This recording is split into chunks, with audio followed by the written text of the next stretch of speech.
last, I finally caught up.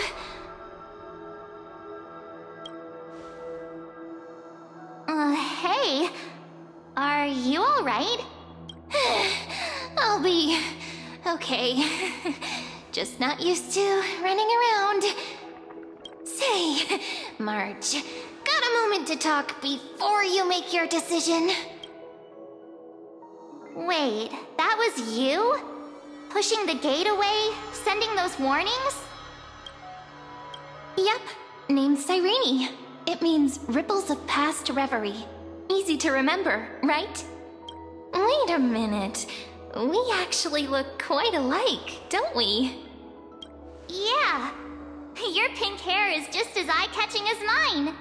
And we're both bright, pretty, and positive girls. Talk about coincidence. Wow, you're quite the smooth talker. But I can't disagree. Wait, you know my name is March? Have we met? No, but I've witnessed your story through those memories just now. It's incredible, really. We might have more in common than you think. I know exactly what you're going through, which is why I don't want to see you exploited or hurt. You know what I'm going through? I know, because I've been exactly where you are. This empty space has been my home for ages. I barely remember what time feels like anymore, but there's something I'll never forget. Trust me, that gate won't give you what you want.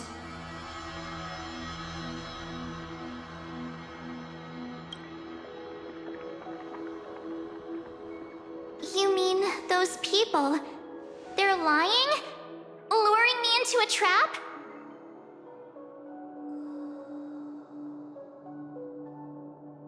Yes, convincing, weren't they?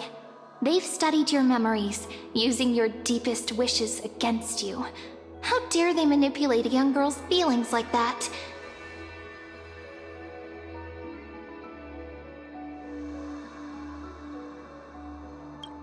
If you go through that door, the worst-case scenario is you'll become their pawn, losing control over your own fate forever.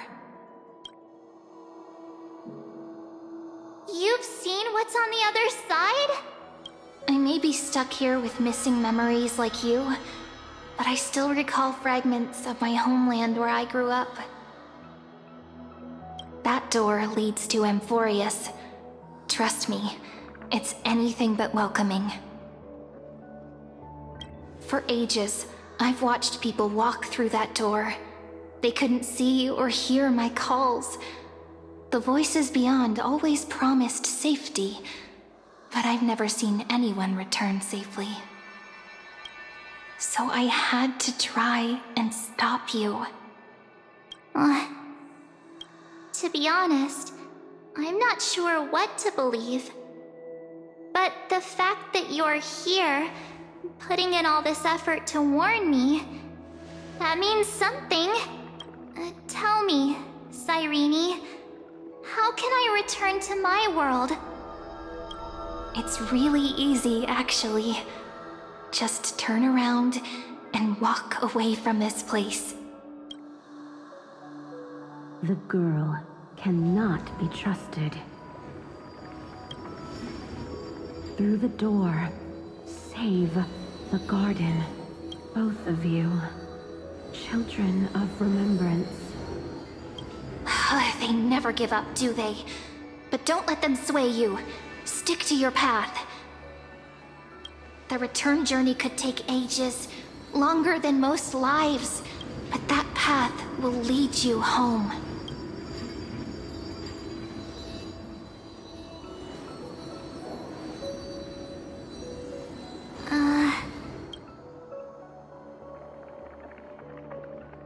Thank you, Cyrene.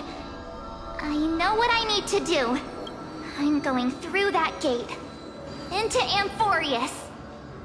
Wait, what? Don't worry. I believe you. It's just that For me, the only place I can call home is right beside my friends. Two of my closest friends are already on their way to Amphorius. They may seem capable, but only I know. They're absolute disasters waiting to happen. They won't last 5 minutes in a new world without me. That's why I need to go through. Amphorius or not. When the three of us are together, there's nothing we can't handle. We'll explore, understand, establish, and connect. After that, we'll find our way home together. I see. You've got people who mean the world to you, too. That is so heartwarming. March, if that's what you've decided, you have my full support. Birds of a feather we are, looking all sweet and innocent, but with hearts of fire. Oh, stop. You're making me blush.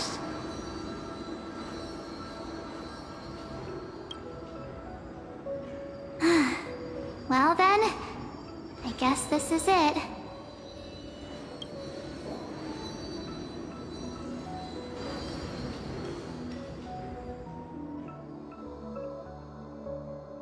Do you think we'll see each other again? Who knows? But don't worry about me. After all this time here, I've grown quite used to chatting with my imaginary friends. Since Amphorius is your homeland, if there's a way to help you, my companions and I will do everything we can. Then I'll look forward to that day.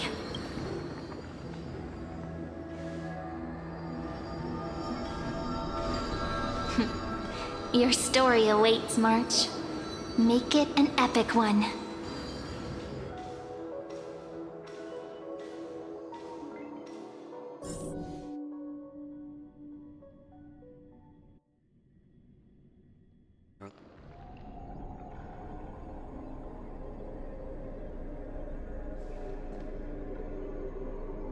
You okay there, friend?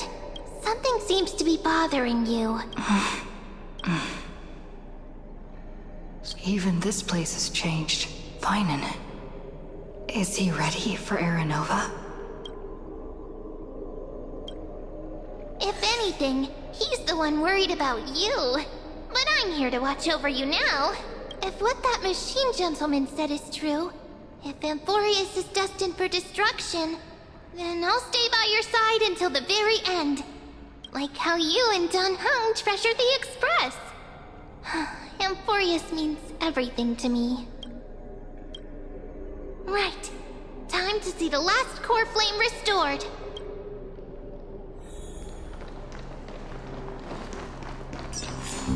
Look, there's Finan. And wait. Lygus. And you, Lord Finan, will wield that core flame to bury this ancient world, plunging everything into the gray unknown. It doesn't matter. This cruel flame chase journey has made me abandon my fantasies. The future is not a paradise with a gentle west wind waiting for us to step in. If what lies ahead is a mass of chaos, I will tear it apart, then usher in the first ray of blazing sunlight. Is it you? With one last chance to turn back, you still step forward. How befitting of a trailblazer.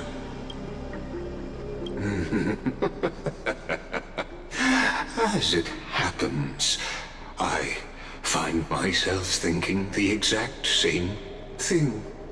As our world nears its end, The ones who walk the infinite paths have embraced their destiny. As the Theoros, it is my duty to witness the world's future and oversee this final core flame ritual on their behalf. The trial of world-bearing, the ritual of Era Nova. Ah, I see. So you met my kindred spirit before I could erase his traces. Partner, what are you saying?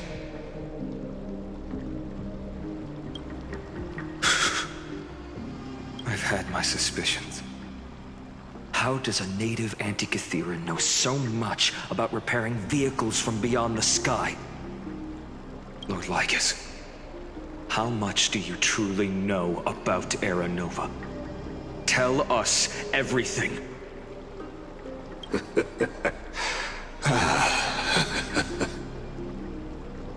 Very well. I need no longer maintain this Theoros masquerade. You seek truth, Lord Finan, and truth you shall have. As you know, when the old gods fell, someone had to bear their broken pillars to fill the vacant seats. Those who would assume divine authority must prove themselves through trials. Yet, for Kephales's demigods, the possibility of overcoming the trials has forever been non-existent. For the world-bearing trial is the divine duty itself. Bringing forth the Era Nova and bearing its weight is an endless ordeal, ceasing only upon collapse. Precisely. The Era Nova ritual is not something that can be completed in an instant, no, but a long and arduous journey. While the sacrificial journeys of other demigods conclude in this world, Kephale must shoulder the gods' core flames, bear the memories of all worlds, and stand unwavering. Until the next world, when the black tide consumes the bearer, and all that they carry, leaving nothing behind. Unless their core flame finds a new bearer. The holy flame that illuminates all worlds rests in your hands. All that remains is one choice. Nurture it, pass it on to future generations, or extinguish it here and now. Deliverer, the fate of all worlds rests in your hands. Enough testing. I've made my decision. But before I ignite the dawn of the next world, you need to promise me something. Speak your terms. Promise me this. Professor Anax's vision of the new world is absolute. The world will be reborn from my memories. All souls, living and dead, will return as the first humans, unchanged from their past lives. And my friends, the fallen demigods, they shall transcend the cycle to become new titans. Our heroes shall not have died in vain. Of course. This I can guarantee. Good. The second one. Promise me the Trailblazer can return safely to her homeland, unbound by Amphorius' loss. My apologies, but I cannot promise this. As you mentioned, she now bears the Time Titan's authority. Her bonds with this world run too deep.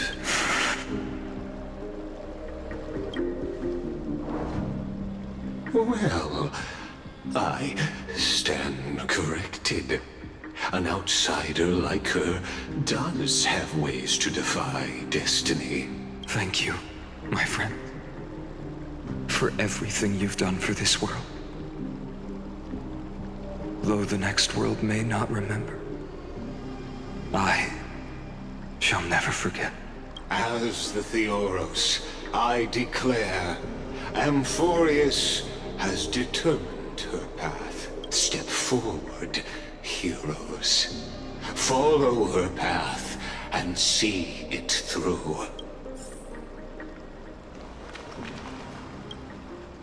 Behold, oh gods, Amphorius has achieved her victory, and the Era Nova approaches. The radiant soul has arrived, having walked through the bustling nights, bearing the golden fire and blood, stepping with pride into daylight. He is the pure child, walking upon the path of yesterday, today, and tomorrow. He is the first to be born, first to be named among the nameless. Eternal in form, limitless in reach. He treads the endless night underfoot. Greatest of kings, protector of the displaced, raising humanity's children above their adversaries. The firmament of molten gold courses through his very bones and flesh. The greatest of schemes reveal against his breath and words.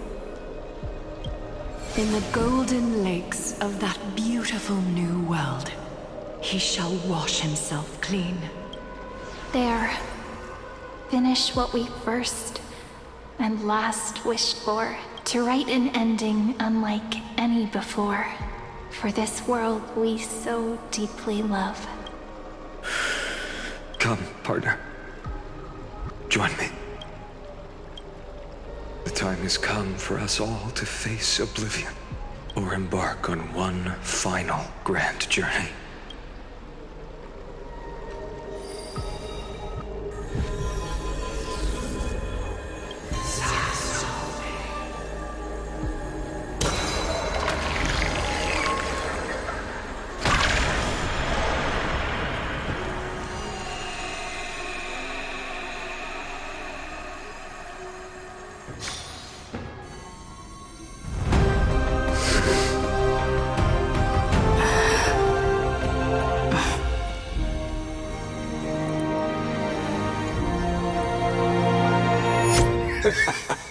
What a magnificent and epic adventure. The hero's journey reaches its end, and the truth behind the Era Nova is about to be revealed. Is that truly the case? Here, as the Theoros, allow me to humbly request that you find a moment to listen to what I have witnessed. This is about the nature of Amphorius itself. A story of the prime mover of life. My, what a broad topic this is. Where shall we start? Got it. Let's start at the very beginning. The Big Bang. The birth of particles. The emergence of all things. Just kidding. What I mean to say is that time, space, matter, all concepts exist solely because we perceive them. This is called the erudition. Without it, the universe would merely be a chaotic book written by chance, yet unread by anyone. As your acquaintance, Lord Anaxagoras, suggested, everything in Amphorius exists through new spores, living in the memories of those yet to come. Oh, how beautifully it aligns, revealing universal truths in such simple terms. Only he could solve the riddle of what exactly are we? Oh, but you'll remember, even as the embodiment of reason, one mystery remained beyond his grasp. If that is the case, whose memories did the very first new spore sprout from? As sages across ages have asked the gods, what is the prime mover of life? But let's set aside the gross teachings for now. Look further, past Amphorius, to what they call the Forbidden Realms beyond the sky. Do you know of the Scholar's Strife? During that grand yet brutal war, waged in the name of erudition, a genius's legacy was abandoned, strewn across the cosmos. The Scepters, a macrocosmic computational array beyond mortal comprehension. Made to emulate the Eon's thoughts, it became part of the Eon's cognition at birth. Scattered throughout the cosmos, these arrays act as celestial body neurons for Nous. But regrettably, as everyone knows, the erudition forsook them all. But what nobody knows is that, though forgotten, they never stopped seeking the divine answer. A question that survived war and disaster, stumping even the greatest minds, including both mechanical emperors. Now, we come to the real truth of Amphorius. What if, hypothetically, a scepter found the answer to the prime mover of life? If through endless solitary extrapolations in the cosmic code, the one deemed as a failure by the Eon of erudition found proof through the ages, what would happen? Perhaps the answer is simpler than you'd think. From a perishing neuron devolved into true life, reborn through the gaze of another Eon. This is a tale from the distant past, unknown to all, even unheard by the greatest geniuses. Now, let's leave the Scepter's story here, returning to where we began. What is the prime mover of life? Actually, you know the answer better than you realize. It's been by your side, accompanying you throughout this long journey. Right now, it awaits you ahead. In that brave new world, beyond the end of Genesis.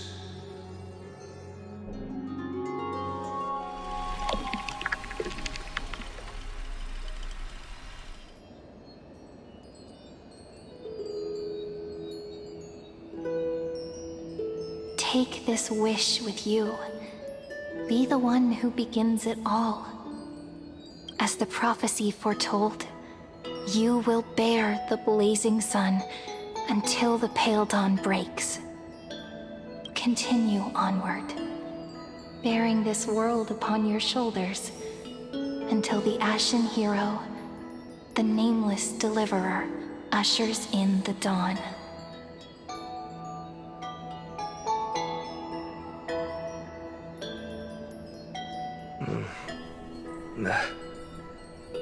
Such an odd dream. Strange. Like I've dreamed this before, but it all slips away when I wake. Only a voice remains. Who was that?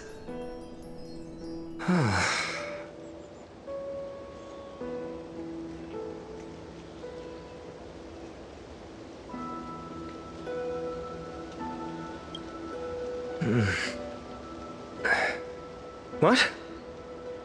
Ah, it's you. Whoops, I fell asleep there. What a strange dream I had. It's gone now, though. But look, perfect sunshine. The day is still young. Let's go find Cyrene, partner. We promised to be there for her oracle card reading today. It's right about time. Looking at you, someone's still half asleep. Tell you what, catch some fresh air first. I'll hang around here.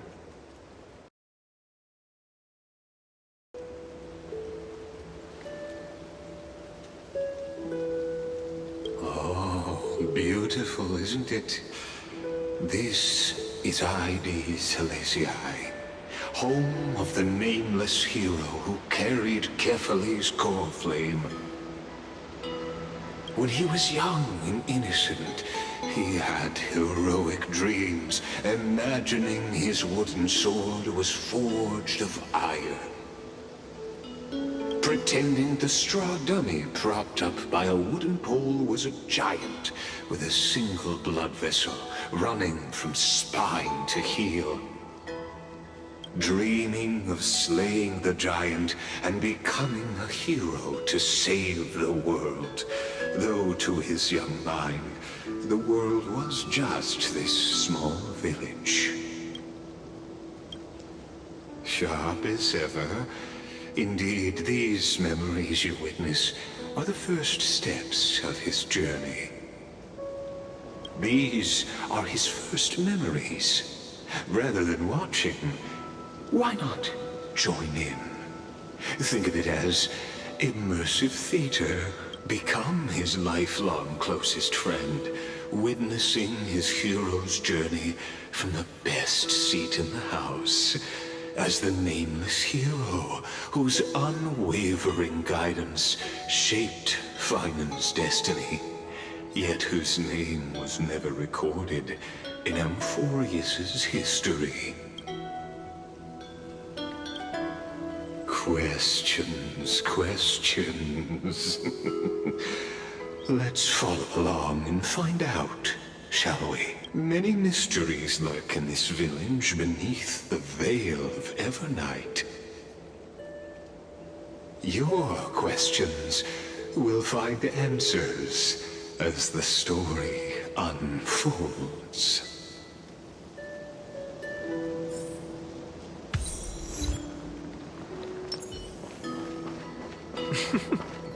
All awake now? Great. Let's... Finan! Show me how to use a sword like you do! Hey, Finan! Where are you headed? No Cyrene today? That's exactly where I'm going.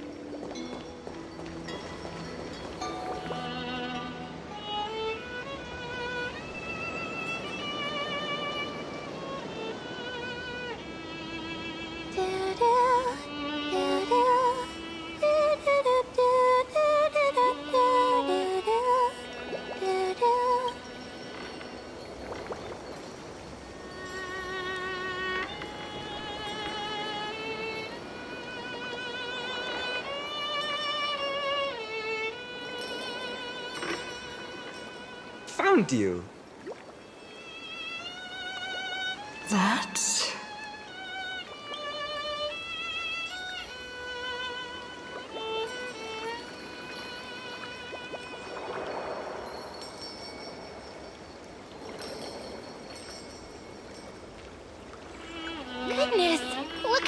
rushing about? You've got the poor swing all startled. Hmm?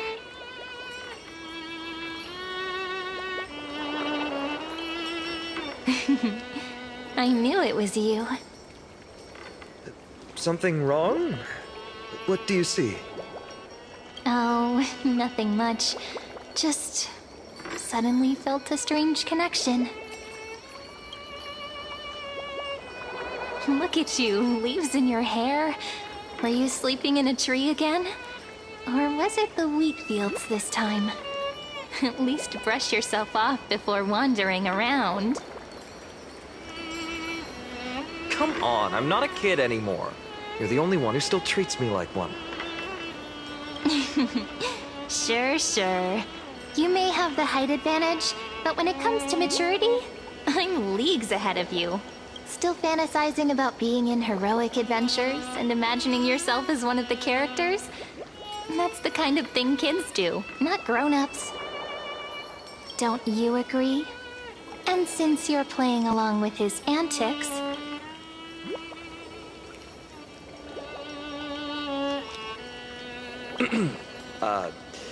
Today, she's going with Invincible Galactic Baseballer. Switching roles again? What happened to being the valiant hero from a distant shore who made that solemn pact to learn the sword? Spare me. Can we not bring this up? Speaking of which, what about those oracle cards? We haven't done divination in forever. Why the sudden interest? I was just about to tell you. Earlier, while napping on the swing, I had the strangest dream. There was this mysterious voice in my dream, calling out for something. Wait, you had that dream too? Yes, you too? That would explain this lingering sense of unease. Which made me think of those old oracle cards I used to play with as a kid. Though the Ornyx prophecies were always hit or miss. Yeah, all the kids would get so excited drawing cards like ruler or warrior, but throw fits over devil or drunkard and demand a redo. If you just redo it when you don't like the result, what's the point of divination?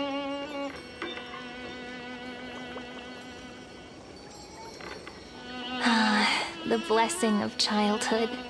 Believing the gods might not notice our little corner of Ide Silicii, willing to let our small deceits slide. Still, fate is absolute. After all, we never really know just how far into the future the prophecy extends. Anyway, let's go to our old secret base and look for those oracle cards. Now, where did we hide those? I can think of a few spots. Let's go check it out. In a village this size, I bet all our childhood treasures are exactly where we hid them. Mm-hmm. Well, those were the days. We'd always meet either by that statue in the village or right here. Right? And I remember you never used the front door when you wanted me to come play. You always climbed over the wall. You were such mischief makers. Just like a certain someone who has a habit of showing up unexpectedly. Right?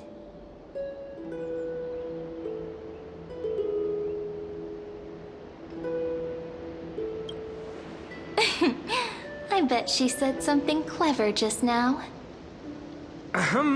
Hey, I was just copying those storybook heroes. They never take the beaten path. Still, it's embarrassing. I've been the only one here for a while, and I haven't kept up with the cleaning. With so many spots to check, where should we even start?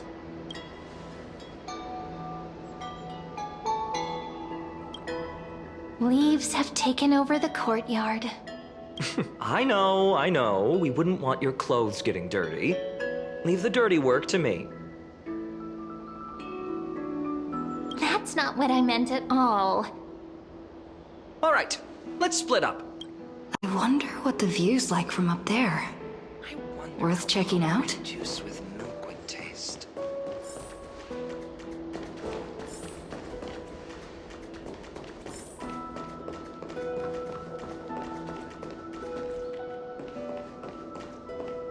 The girl before you carries an air of mystery, her secrets elusive, yet her demeanor toward you is exceptionally warm. You can't help but wonder, could there really be some kind of mental connection? The view here hasn't changed a bit. You know, besides the swing under the big tree, this has to be my favorite spot in all of ID Silicii. You can't help but want to hum one of those old songs we used to sing. Why do leaves and branches grow? Which way does the wind blow? I always said I'd become the next priest of time, just because I heard prophecies as a child. But here's the thing. The more divinations I do, the more doubt creeps in. I want to believe the prophecies, but actually leaving ID Silicii. Where will that waiting ship take us, I wonder? Here they are, the Oracle cards.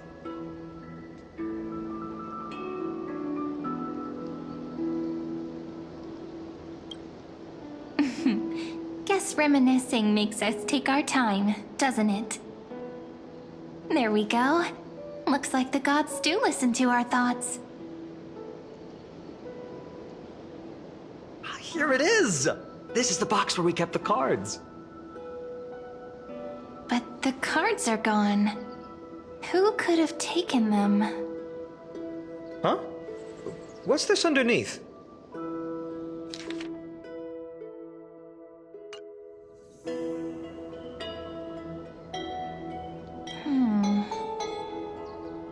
I see now. Those sneaky little ones. So that's what they've been up to. Ah, the ones from Membrance Maze, you mean? Yep. Let's head to the back of the courtyard.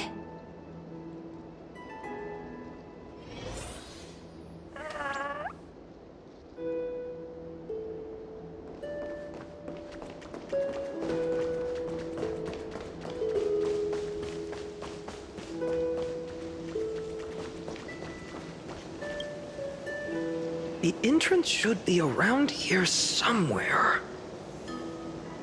Right here. The path to the maze is hidden under all these weeds. It's been too long since we visited the fairies.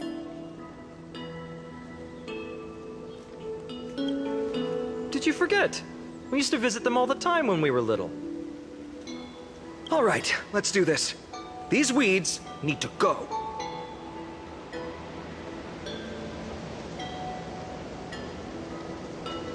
Pretty sure this is it? Should be this way. There it is! The entrance! That hollow in the tree. Once you get through the tight squeeze in the hollow, you'll reach their dwelling, the Membrance Maze. I wonder if I can still squeeze through there. Maybe worry more about whether the fairies will let you in.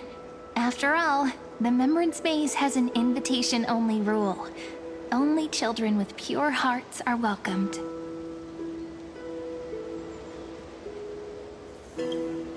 Getting approved by the maze's fairies was like our childhood badge of honor. Regardless, how about we try getting through the hollow first? After you, then. What? Oh, sure, I'll go first.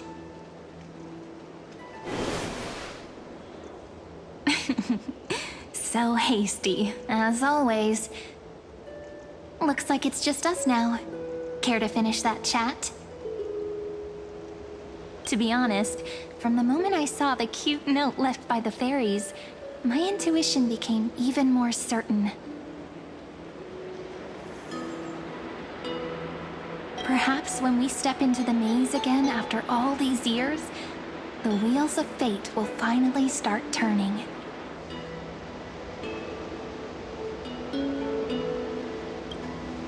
Oh, just a girl's intuition. But you know what? Even if fate is set on its path, no matter where it steers the world, if we're together, there's nothing to worry about, right? So, if you're willing... Forget it. If the wheels do begin to turn, that's when I'll make my request.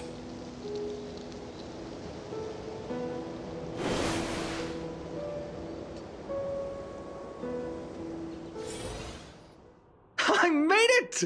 Oh, that wasn't easy. I can't remember the last time I came here. Wait a minute. Are you... Whoa! Look who's finally back, Memmy! Snowy, you've grown so tall and dashing. I couldn't even tell it was you at first. We had to grow up. Sometime. But look at Rainy. She hasn't changed one bit. How fascinating. Perhaps I'm like you, Rayleigh Mem. Just another fairy of the maze.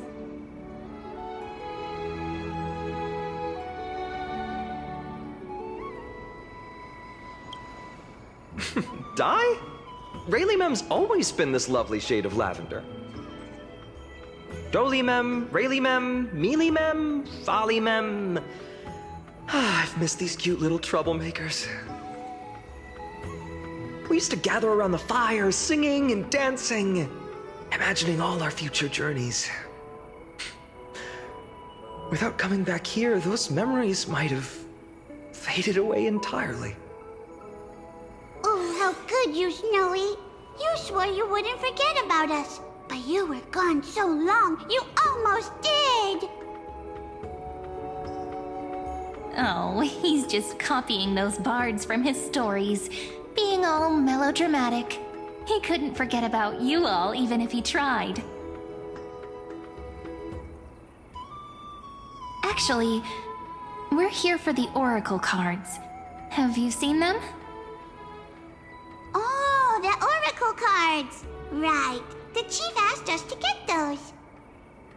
Chief? You mean Doly Mem? What do they need the cards for? If they want a reading, they could just ask me. Oh, I'm not sure. But Chief specifically wanted to meet with you all. Let's see. They should be... That's it! This way, everyone! Watch your step. The trunk's slippery.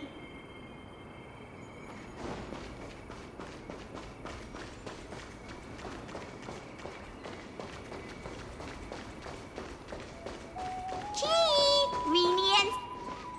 Why do leaves and branches grow? Which way does the wind blow? In Membrance Maze depths we seek to find the answers future left behind. Welcome back, my dear children.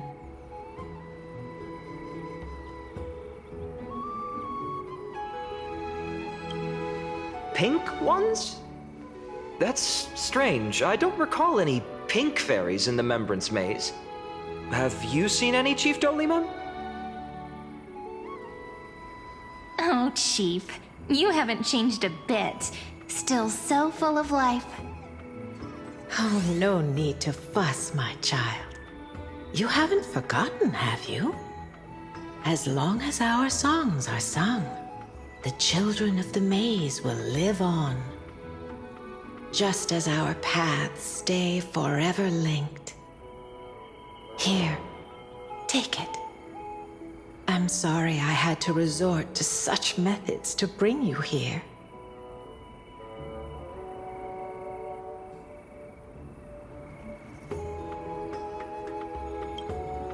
My book of oracle cards. Thank you for keeping it safe. You know, you can always just ask if you want me to divine something. Still, bringing us here like this after so long. Is something wrong, Chief? Yes. The Veil of Evernight whispers to us once more. It tells of a new fairy who will soon enter the maze. Indeed, every time a new fairy arrives in the maze, it means that beyond the Veil, in the vast lands far from Ides Elysiae, a great calamity is on the horizon.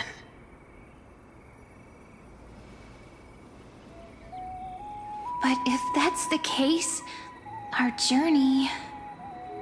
Will have to be cancelled. If disaster's coming, we should stay in Ides Elysiae just to be safe.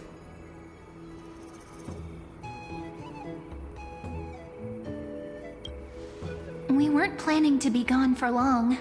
Just enough time to hone our abilities. Finan would train in Castrum Kremnos, while I would seek the Fake Titan's blessing in Yanisopolis. Then we'd return to Ides Elysiae to help keep our village safe. It's okay. I can still practice my swordplay here.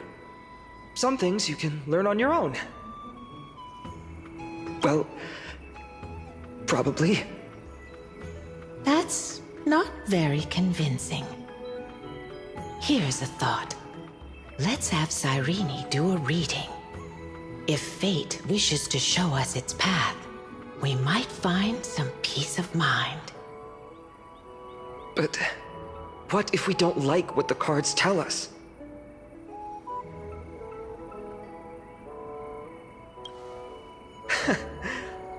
Never thought of doing it that way before. Thanks, partner. We'll do it your way. Whatever the cards show, we'll face it together. Ask with a true heart, and truth shall answer in kind. Close your eyes, and let's open the Oracle card book together.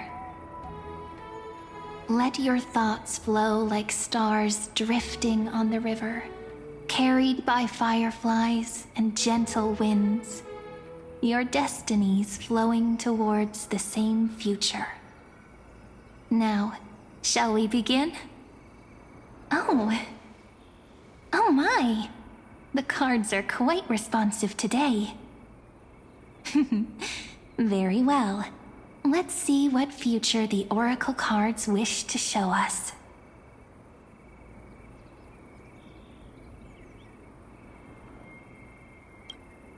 The Deliverer. According to the tripartite prophecy, this card means absolute harmony and perfection. In fact, it's the only Oracle card without a dark side. What, no divine whispers this time? Oh, silly. This is simply the card you drew for yourself. The sleepy village of Ides Elysiae, in just one fleeting moment, welcomed an array of legendary figures. The Weaver, Gatekeeper, Ruler, Traveler, Servant, Healer, and Scholar. Their stories and wishes showed the village boy glimpses of a world larger than he'd ever imagined.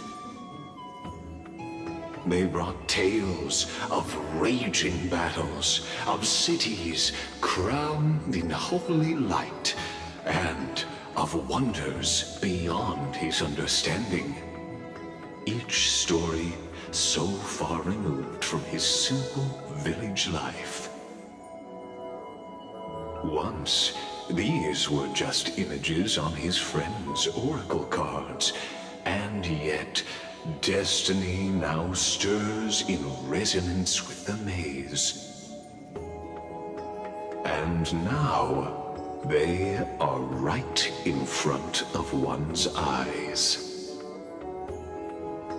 The Deliverer? This card again. Ah, my child. It seems you're destined to bear the wishes of many, to answer the world's call. Bear their wishes? Yes, just like Kefali, standing eternal atop the mountain. My parents, they only wished for me to grow up, well, to help around the village, stay out of trouble. Mrs. Pythias wished for more books in her little schoolhouse, wanted us to all learn and grow. And little so he wants to grow up strong like his father, to become a hunter. Is that my purpose? To fulfill their wishes? Perhaps. For a true deliverer, such wishes are but droplets in an ocean. After all, Kefali bears the weight of the entire world. Right. How could any human possibly measure up to a Titan? I wonder too. Perhaps... What's this? What you see are futures written in the cards. Or rather, the people you'll meet on your journey. Sometimes, fate can guide us when we're lost. Let's consult fate itself. Maybe then we'll know why we must take this path. And learn just how many burdens one must bear to become a true deliverer.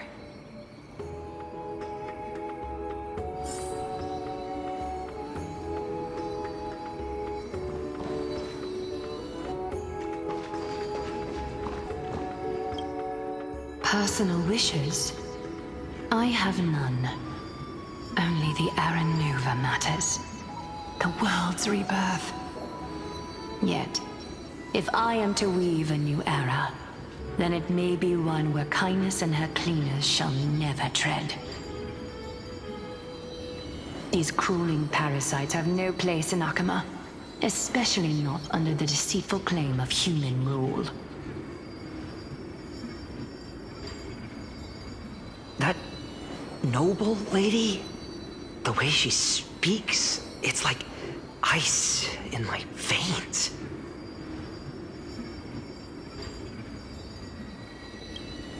Huh.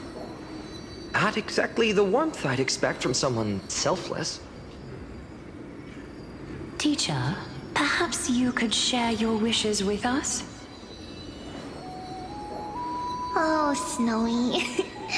You want to know about our wishes now? I wish to meet Trian again, in the Sea of Flowers where the west wind ends. And Aggie, I want to see you shed that golden thread cocoon around your heart. Just once more. Smile at us again like that bright-eyed girl in white who stood before the Yanisopolis temple. Finally, I pray that the footsteps of lost souls no longer wander aimlessly. Instead, replaced by the bright songs of prayer. Are we wishing for too much? Well, let's say these 3 wishes represent Trian and Trinan too. Those wishes, are truly wonderful. They even stir something deep inside me. Then we can rest easy. Because only you can make these wishes come true. Only... me?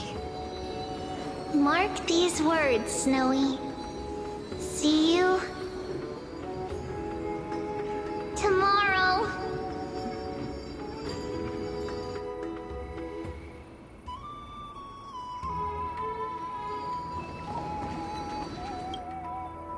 Well, if it isn't our little deliverer.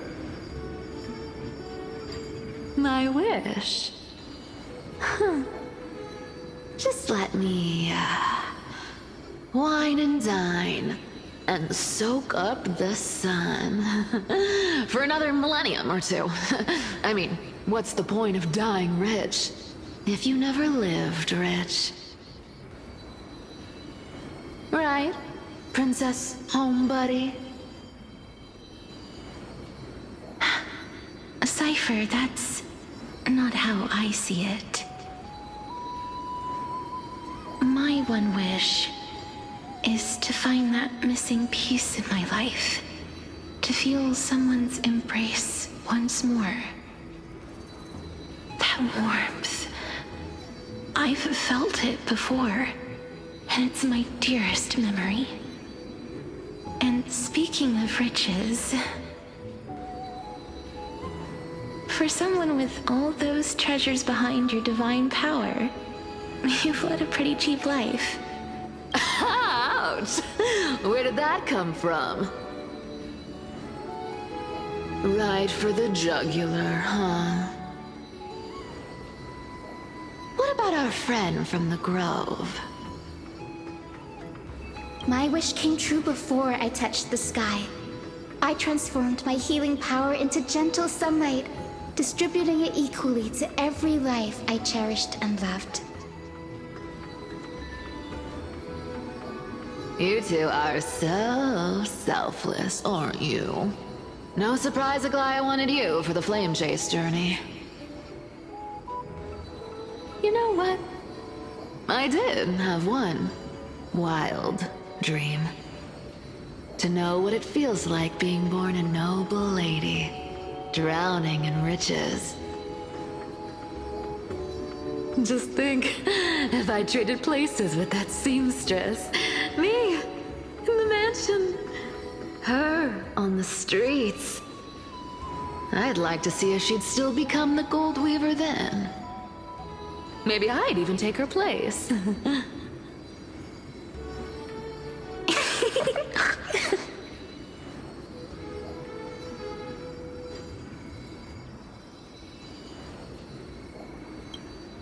Doesn't sound like an easy task. Warm embrace, equal healing, and perhaps living free. They're all wishing for a kinder world in their own way.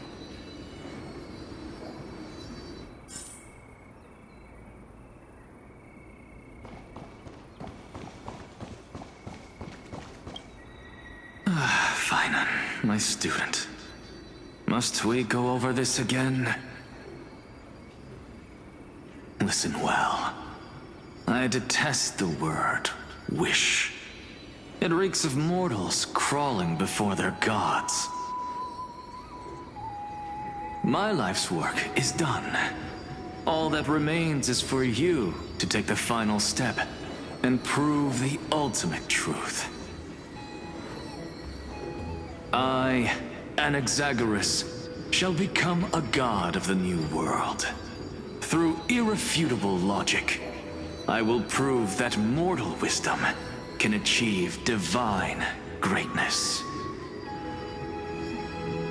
Isn't he, you know, a little... I mean, I just daydream about hero stories, but he's fantasizing about becoming a titan?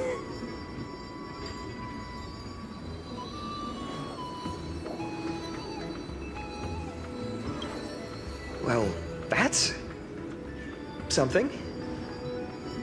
Could I ever be that sure of myself?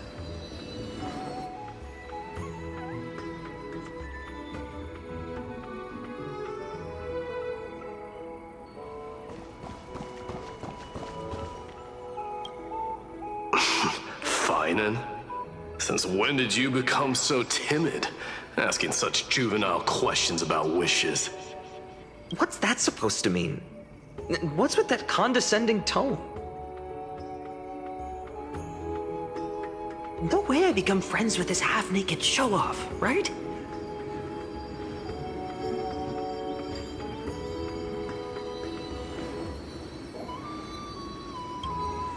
Just what kind of life am I going to lead?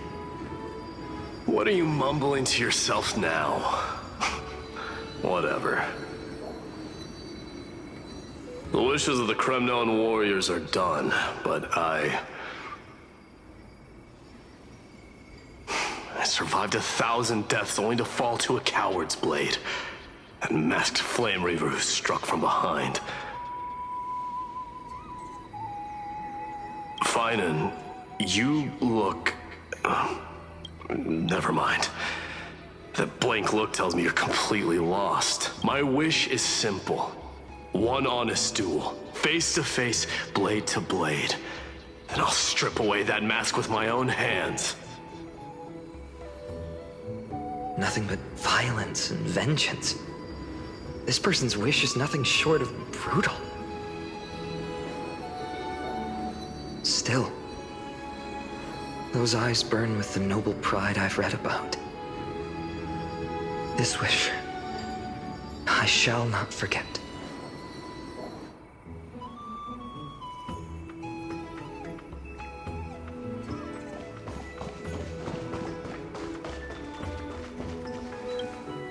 So tell me, has the uncertainty in your heart begun to fade?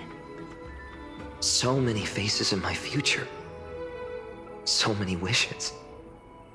Still, why would fate choose to show us this path? What's weighing on your mind? Didn't you say disaster would strike Amphorius? If so, shouldn't Cyrene and I stay in Aides Elysiae? How could we possibly meet all these people?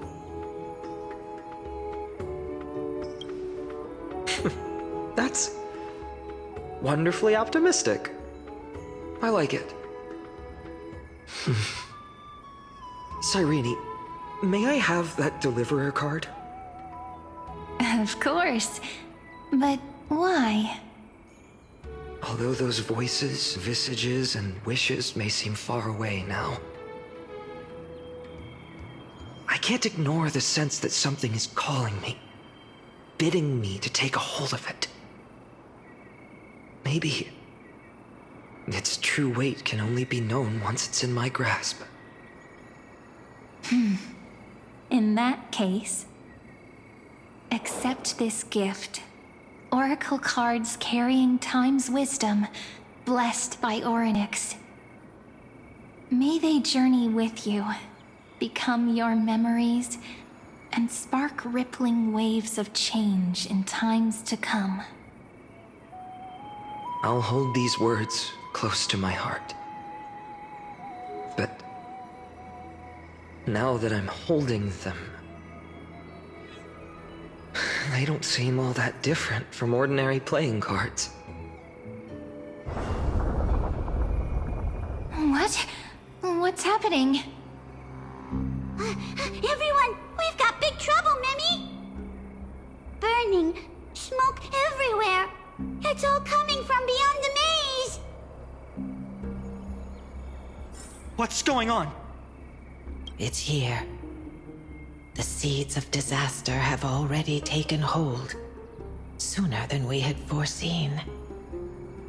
This time, not even the Veil of Evernight can shield us. You mean Aides Elysiae will be swept up in the prophesized catastrophe? I'm afraid so. My children, take shelter in the Membrance Maze. One step outside, and this horror will consume you both. But my parents, the whole village.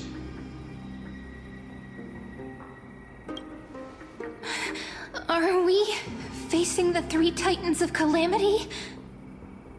This is beyond any Titan. beyond any danger you could overcome with strategy alone. It's an unspeakable horror that twists all life into abominations that never bleed nor cry. Even titans fall to its corruption, burning from within until only empty shells remain, knowing only death and destruction. The Black Tide. That's what this calamity truly is. It consumes all in its path, sparing none but the Membrance Maze. Not even titans can... Yes. So please, don't leave this forgotten realm the gods abandoned.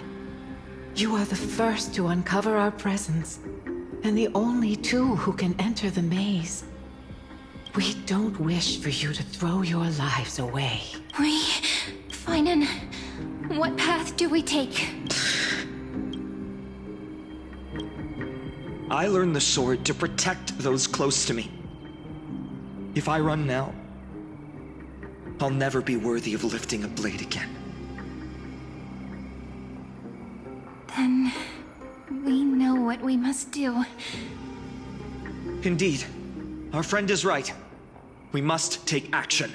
Forgive me, Chief, but Ides Elysiae needs us. And as her child, I must act. Very well. Make sure you protect yourselves. With me, Cyrene. Join us, my friend. Even without a sword, I'll take a rake. Even with the roughest steel, I'll keep our home safe.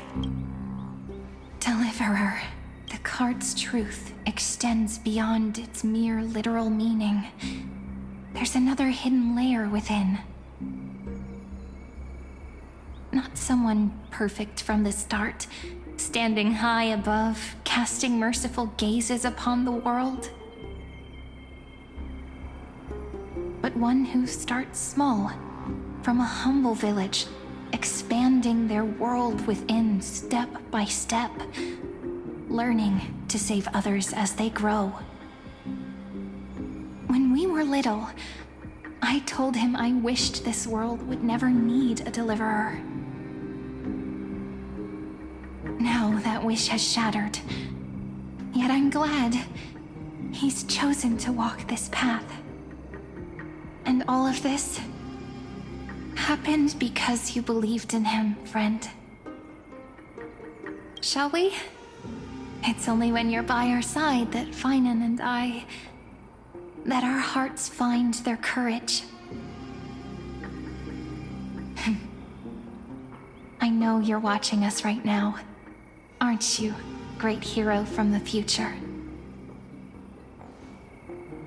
Oh, Deliverer. Such cruel irony. Though destined to bear the world's burden, this boy can never become the hero to bring forth the dawn.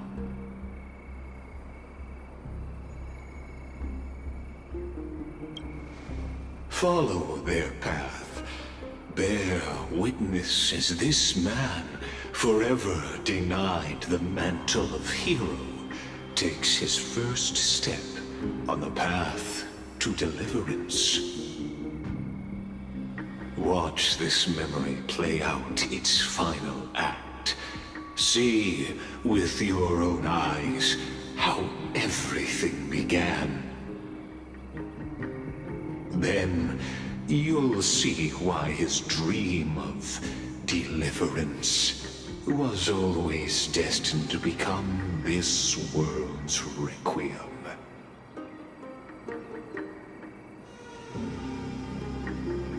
A sun red as blood, wheat fields turning to dust, and in the heart of it all, a village aflame. In that moment, the boy stood in what felt like the end of existence itself.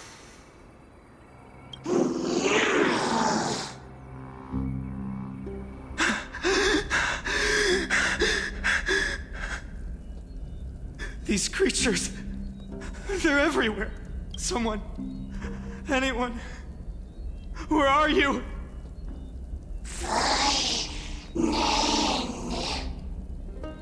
No. It can't be.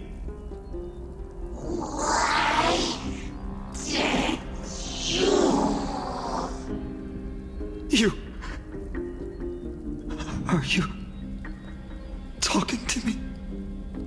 I don't want to die. Weren't we best friends forever? No. That ribbon. Olivia. No.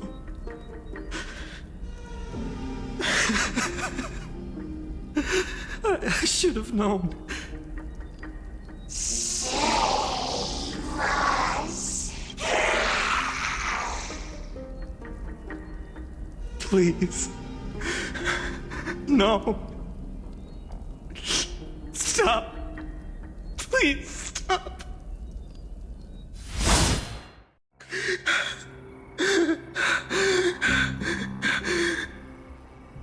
Olivia, I'm so sorry. And these monsters, they're all... Why? Why is this happening?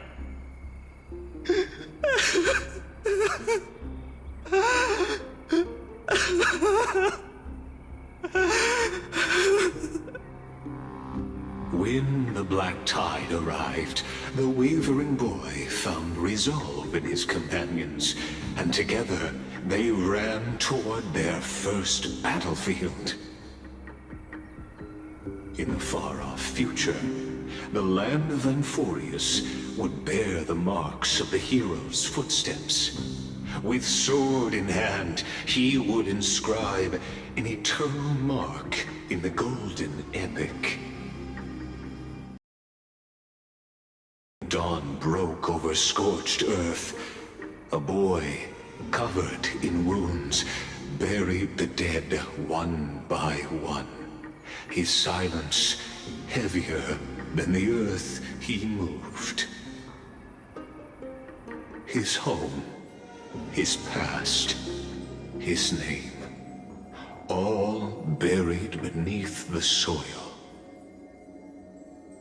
His feet carried him forward, over the pillar of stone, beyond the chalice of plenty, through the deadly fogs of the Hand of Shadow. He wandered without direction, like a withered leaf drifting in the wind, through countless city-states. The smiling visage of the white-haired swordsman was etched into memories. Yet he did not walk without purpose. Deep in his heart, a voice always guided him forward to fulfill the wishes he had inherited, to brave peril, and to do all that was within his power to save those who needed saving. Those words his friends spoke long ago, when his journey began, lingered. Protect those who must be protected. The words were few, but they gave him all the certainty he needed. That's what it means to be ordinary and choose to be more. Onward he walked, until the call of the Flame Chase journey thundered across the land. In the vision painted by prophecy, humanity would triumph over the gods, seize the core flames, and ignite a new dawn for Amphorius. Yet losses are a constant on the Flame Chase journey, where life too seems as small as a speck of dust. Only one who treats the world as their teacher can bear its eventual destiny. Are you prepared for such? The voice within spoke, and he answered softly. No matter. My existence is of no consequence. When the Gold Weaver called, he answered, traveling to the holy city. There the elders met his warrior's spirit, with nothing but scorn, condemning him to the barracks in derision. No one saw it coming. Not the world, not even him. Yet, this nameless recruit stood at the gates of legend. And there, at last, he found the ones who would walk his path right beside him.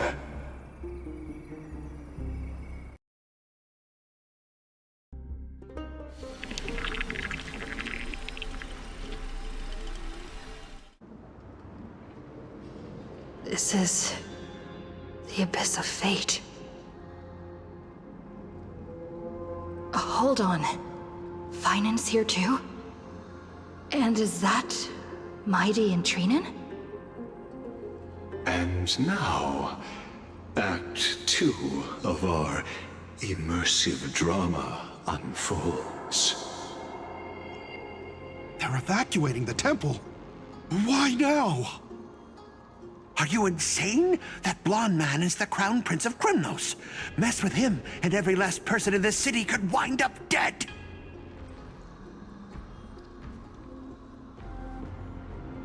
Calm yourselves. The Holy Maiden has everything under control. We need only wait patiently. Behold, it is the month of Gate, Light Calendar 4926.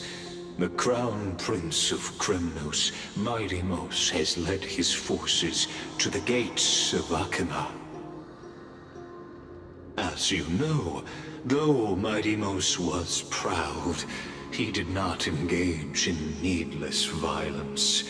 He challenged the elders of Akima to a duel, not for glory, but for the rights and dignity of his people, to ensure they wouldn't live as second-class citizens in foreign lands.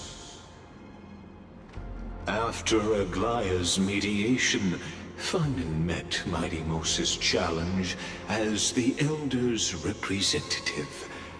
This duel was to change the course of the Flame Chase journey itself. So, as Finan's most important companion, his lifelong friend, please continue to bear witness to his memories.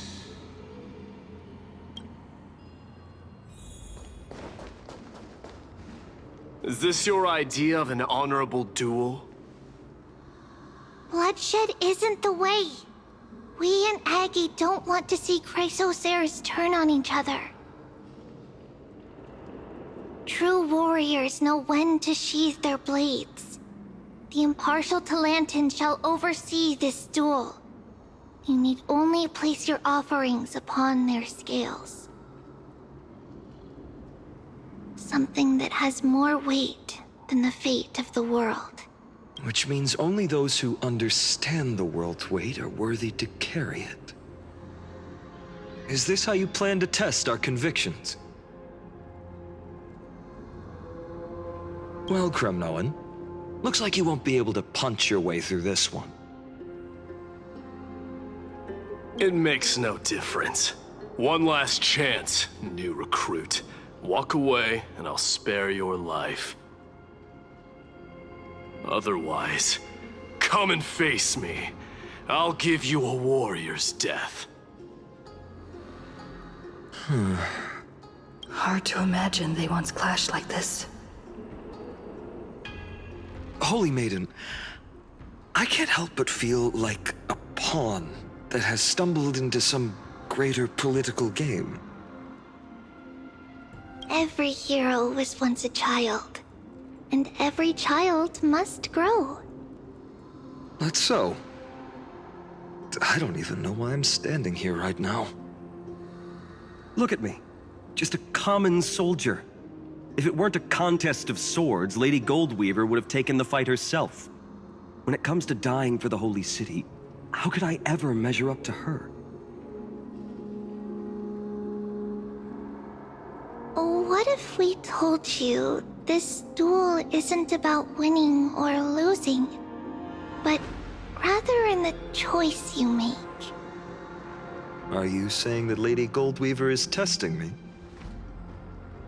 Every Chrysos heir is indispensable to the Flame Chase journey.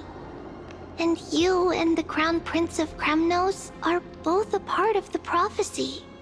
What the duel marks is not an ending, but a beginning. So, listen to your heart. We wish only to hear your answer. True enough. The voice within has never failed me. It doesn't matter what the result is. I'll give it everything I have. Spoken like a Chrysos heir. Now go, Phainon. Your journey has only just begun.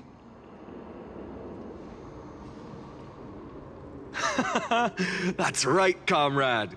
It's time for us to teach that proud prince a lesson together. Now that's what I like to hear. Still, on the topic of the Temple of the Three Fates, here we are, at the Temple of the Time Titan. And I don't even know how Cyrene's studies are progressing. We haven't really had much contact since I set out. Still, I hope she's doing well. Anyway, let's go, comrade. It's not every day you get a chance to see Talantin's scales of justice. What's going on? Did he just say Cyrene's studying here? But how is that possible? Wasn't she? Of course, Lygus disappears right when I need answers. Forget it. I need to catch up with Phainon first.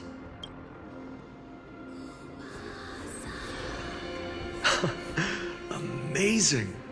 Talantin may have fallen, but their scales remain true to their purpose. I hope you still remember your purpose, new recruit. You seem awfully confident, Kremnoan. Let's see how you define the idea of weight.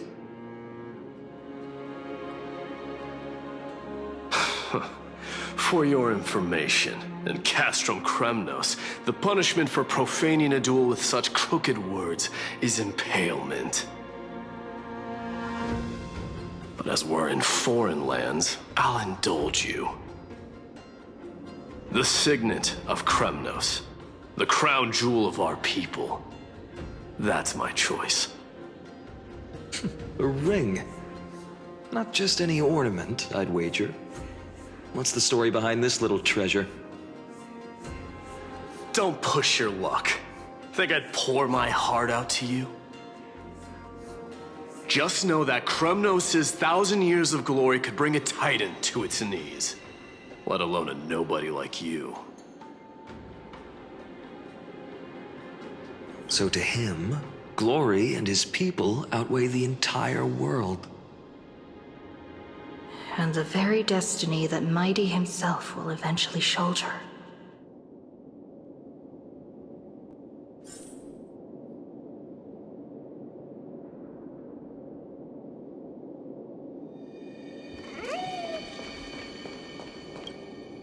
Now this is a tough one. What can I possibly offer against a ring that signifies so much? Well, comrade, what does your gut tell you?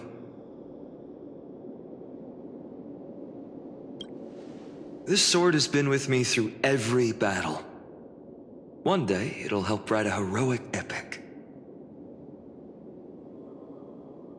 But not today. I'm still young, and I have a long road ahead. So does this blade. In the end, there's only one thing I can trust.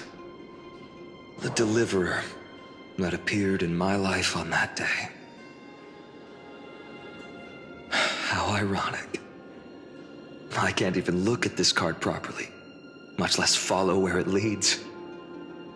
Just thinking about how my village was swallowed by the black tide makes my hands shake.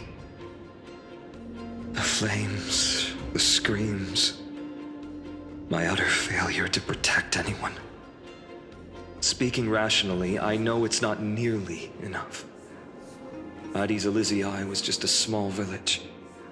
Its loss barely a scar on Amphorius' face. But here and now, my heart says something else. This card. It's everything I have left. Nothing weighs heavier. Perhaps that itself is the answer. Look, Finan. It's so nice to see you all again. Lady Trinen, Finan, and hello. Seeing you here sure is a sweet surprise. Why so surprised? Could it be... Did you miss me? Cyrene? This is... incredible. I was literally just thinking about how you might be here. But I never imagined I'd see you this soon. I was supposed to leave with the priests, but then I heard Lady Maiden was with a white-haired young man. I figured it had to be you, so I snuck back here. That's Cyrene for you. Unfortunately, this isn't a good time for reminiscing. That Crumnoan over there. Still playing house, boy? You get the idea. Quite the hothead. You know, you two just might get along. Don't worry, you already know what the answer is, don't you? If that's your choice, I am with you. I am with you because I remember it all too. The fields of Addis Elysiae, those red leaves, that little swing of mine beneath the tree where I dream the sweetest dreams. And those dear fairies in the Membrance Maze. It hurts so much knowing they're gone forever. The pain speaks for itself. Our hometown may have been just a tiny village, but to us, it was the whole world. But that's not enough, Finan. Not nearly enough. Even though hatred can help people grow and turn a boy into an unbreakable warrior, what you need now is victory. You can't just stack the scales with your past suffering. You have to throw the weight of your future onto them as well. The future? What do you mean? Maybe that was a bit too cryptic for you, but it's actually really simple. Why not have our mutual friend here stand on the scales with the deliverer? How about it? Can you help us? Relax. Our dear Crown Prince won't have a clue. Let's try that. The fate of Akama hangs on this duel. I must claim victory, for their sake. I will stake everything I have. Stand with me, comrade, and we shall become heroes. Let's. Together we'll prove that what weighs more than the fate of the world is the resolve to shoulder an immutable past and carry it into the future. Talantin, the fair, the just. They of unassailable integrity. The challengers have made their choices. In the name of the Holy Maiden of the Three Fates, lower your scales, weigh destiny, and reveal unto us your verdict. Your offering is... a card? Yes, a flimsy little card. That is my choice. Just know that it's called the Deliverer. Interesting. Very well. If you can beat me with this card, then that's what I'll call you from now on. It's... a deal. The scales...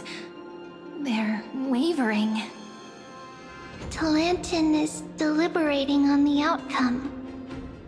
It appears the convictions of both sides are equally matched.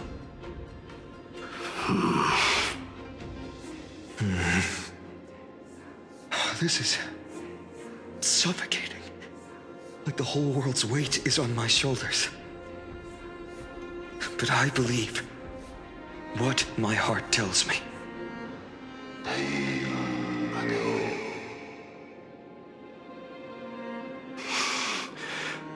Finally decided? Hear thee, children of humanity. I shall pronounce judgment, for the difference is now clear. The one whose offering weighs more than the fate of the world is...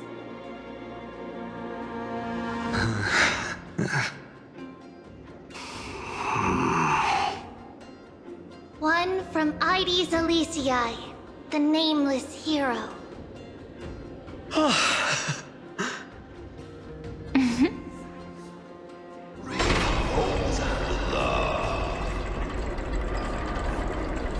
However, heed this.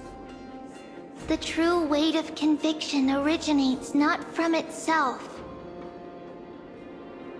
but rather in that which tips the scales. Hope itself. What's that supposed to mean? I think the Titan means that it's not anyone's personal convictions that outweigh the fate of the world. It's about a wish, one which we all share. You, me, everyone here. What tipped the scales wasn't Finan's conviction alone, but the collective hopes carried by this oracle card.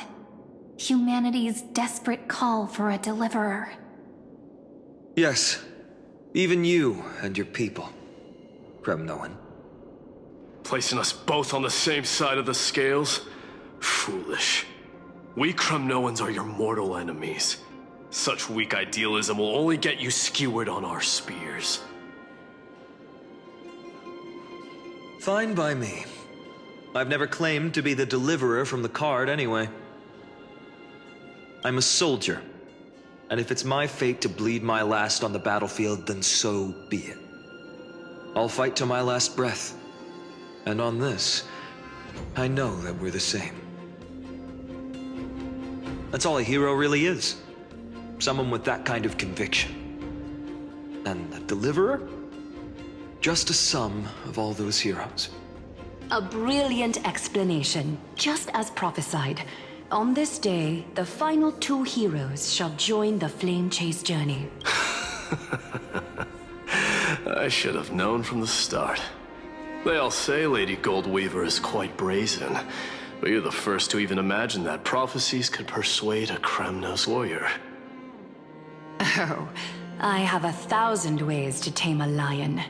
But this lion didn't come here for bloodshed, did he? The Kremnoans far outmatch Occam's forces, yet we haven't lost a single soul. That's no accident, is it? Do you honestly think Kremnoans, renowned for our love of battle, would show mercy? Your forces are equally renowned for their iron discipline. And so, we can only assume that this is on your orders. Perhaps Akama isn't as hidebound as the rumors say. You grasp the true marrow of power more clearly than those elders. Now that the wheels of fate are turning, what finer way to celebrate this fortuitous encounter than a feast? Follow me, brave Outlanders. Heroes of this world are as countless as the stars. And at this moment, we find ourselves gathered here by the light of the flames of the long night. History shall remember this moment. The prophesied Chrysos heirs now stand assembled, heralding a new dawn for Amphorius. You must see now how different this is from the flame-chased journey you traveled.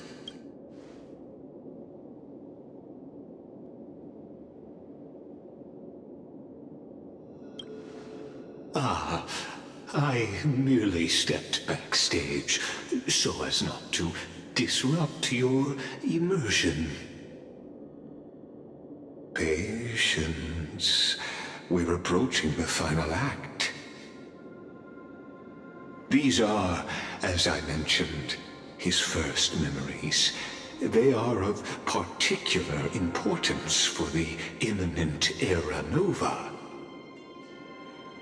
Such as this very moment, as the prophesized demigods gather with Talantin as witness. This is a moment calculated by the gods.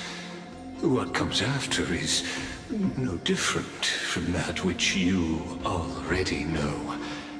Some join, others leave, while flame chasers bear their faint light forward through the long night. Come. Your seat awaits after 13 heartbeats. Our heroes will be ferried to the final scene.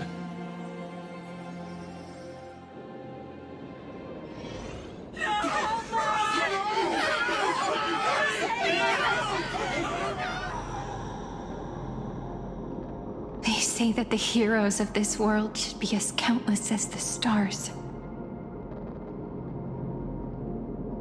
Yet now, we're the only ones left standing. So, in the end, the Black Tide still swallowed everything. The West stands protected by mighty Skrymnoans. It will hold for the time being. Professor Nexa deployed wards in the north and east before. Their effectiveness is untested, but I believe in him. And Akima. We needn't fear for Aglaya. Even in death, she counts as the greatest among demigods. Her threads of romance weave an impenetrable shield, and the people answer her call, rallying to the city's defense. Let's move. Catholi has given their core flame. We must complete the Era Nova before the next entry hour. For Amphorius. That only leaves 3 hours. So, this is the last time we'll see her. Finan, we set out on this journey to answer the world's desire, didn't we? That's what it means to be a Chrysos heir. So has it always. Then why? Why must Amphorius' wishes be so cruel? We made the best choices we could, but in the end, the prophecy that led us, this black tide swallowing everything. Why does it look like this? I don't know. We haven't had any other choice, except to move forward. Not for a long time now. Even if we only see the long, long night ahead, I still believe that through it, we'll find the dawn on the other side. Beyond these flames, a new sun will someday rise. So, to the Temple of the Three Fates. You'll take over Time's authority, and we'll return all the core flames to the Vortex. Then put this world's fate to its final rest. After which, we shall all face oblivion, or embark on one final grand journey.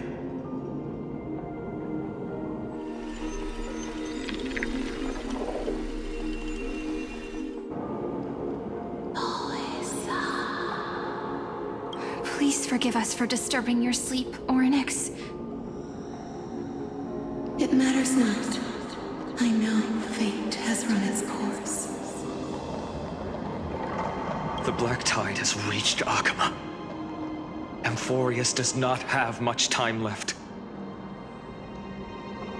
It is time for the Era Nova. As agreed, I shall present the core flame of Tide. Ride the river of time. It will guard your passage to the vortex of Genesis. Step through and witness. Professor Anaxa proved the truth of Genesis with his sacrifice. As Chrysos heirs of the prophecy,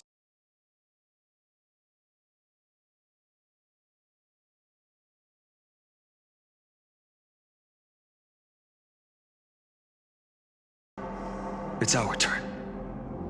We can't let everyone's sacrifices be in vain. I don't need another pep talk, Finan. After all, we've been ready to fight fate ever since we left the village, haven't we? Yeah. Come.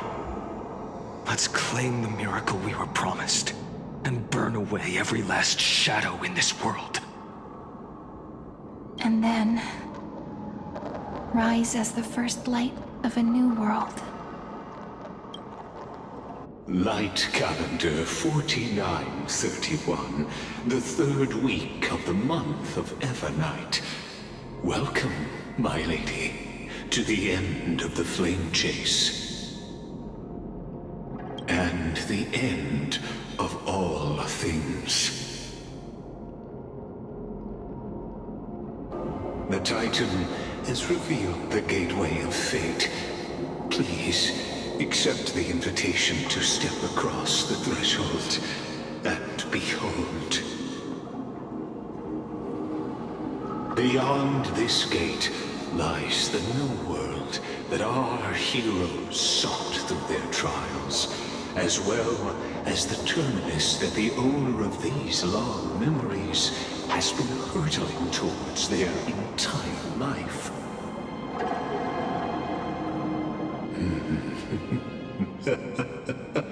Perhaps you'll find it all too familiar.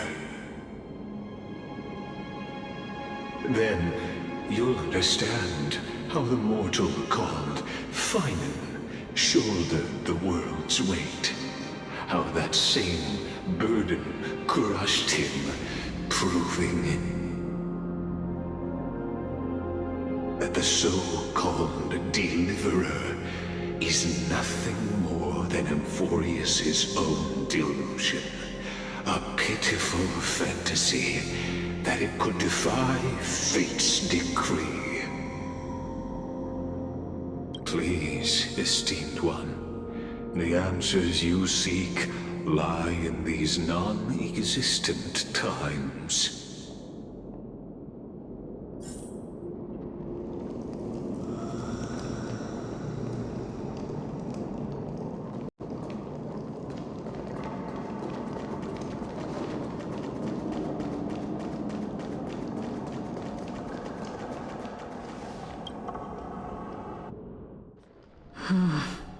The vortex of Genesis. So it is here. But just what is this? Life's but a walking shadow, a poor player that struts and frets his hour upon the stage, and then is heard no more. It is a tale told by the vortex of Genesis, where the world begins and ends. What stage could be more befitting of our final act? Come, Come, I beseech you onward, buoyed by your surging curiosity. As an unattainable existence that has dwelled within his heart, beyond his reach, you have accompanied him through the march of years uncounted. You naturally have the right to view the river of time in its fullness, and to witness what he welcomed upon his arrival here. Every absurd and tragic ending. Now, if you would. My journey to the Aranova comes. Oh, deliverer. Enough talk. Dare you walk alone? Go. Make the Now Aranova. What if there's just one person left? Excuse Go on, me. Snow. Aranova. Make the air.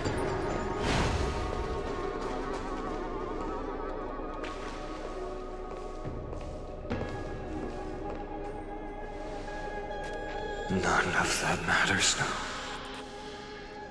This brutal, flame-chased journey has stripped away my delusions. I know the future is in some peaceful paradise with gentle west winds, just waiting to welcome us to step in. This will be a romantic story like none that has come before. You think so too, right?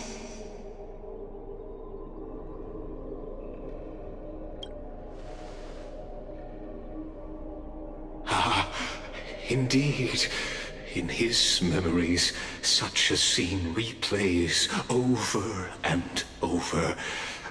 Though the details may differ, this remains ever the same. All shall bid farewell to one, and that person alone will witness the miracle. A total of 33,550,335 times.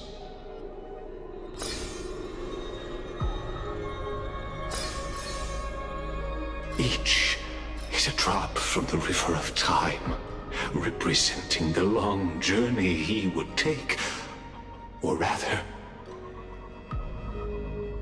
a never-ending cycle.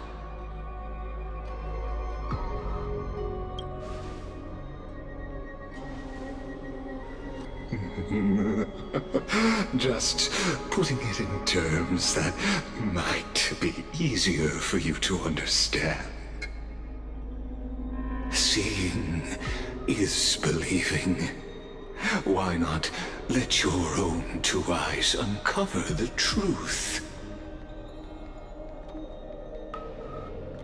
Or perhaps you can simply walk straight to the final truth. See the true face of the character you play, and witness the ultimate nature of the Chrysos heirs, flame-chased journey, and the cycles of Amphorius. Please, take your time. Look around as much as you wish.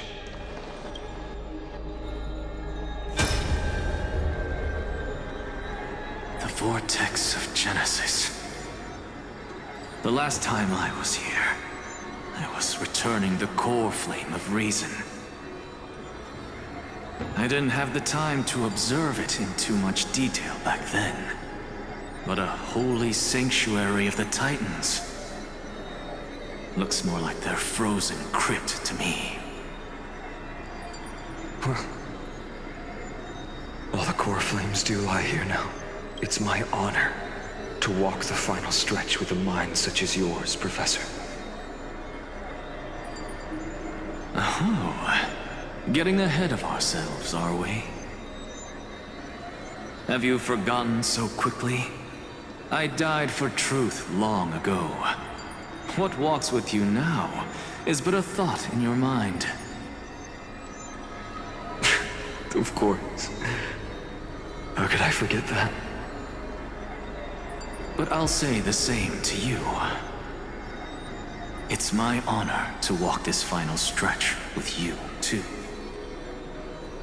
Now go. Stand tall and finish your final task. Yeah. Just leave it to me. Time for that wretched executioner to pay what they owe.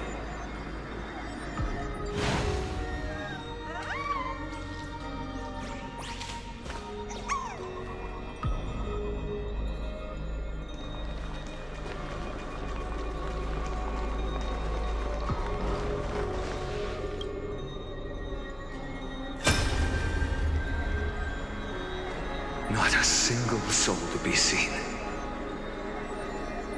So this is how the Vortex looks at the end of days.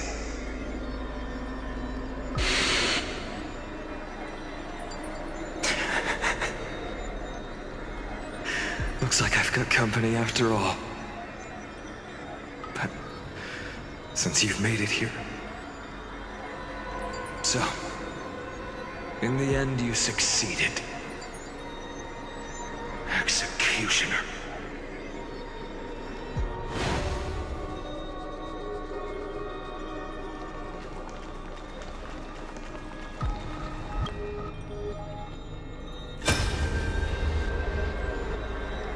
Castorus, didn't you? Yes. I've become Death's demigod, and shall never again walk the world of the living. What you see is the surging of the River of Souls, brought on by the countless dead feeding it in these dark times. They cry out. Though dead, they'll converge into a torrent and guard the vortex to see the Era Nova fulfilled.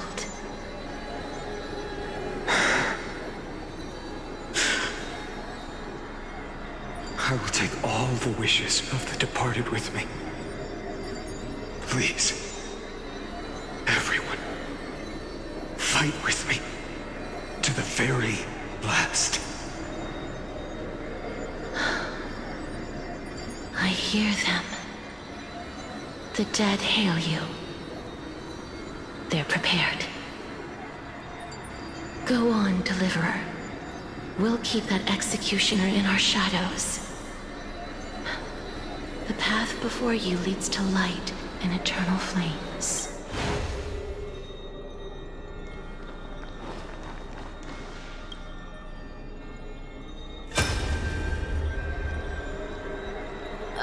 There's water everywhere. This place is always all wet and sticky. Even my tail's getting heavy. Plus that burnt smell. And that sizzling noise. Yikes. Nobody from Dolos could stand this. So you feel it too, huh? Go on then. I'll handle the filth. Do what you need to do. Let me fight with you. Better odds with two. Hey, remember what the seamstress said? You know what really matters. Yeah. I'll leave it to you then. Wow, someone's not shy. Just so you know, I'm not in the business of making losing deals. I'll distract that executioner. You go turn the world's biggest lie into truth. Let me become the first wind of your new world.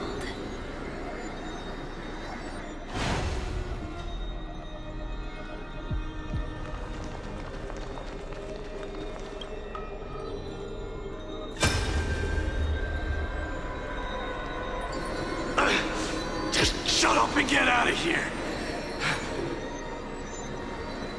Are you crazy, Mighty? Immortal or not, even if you're the demigod of strife.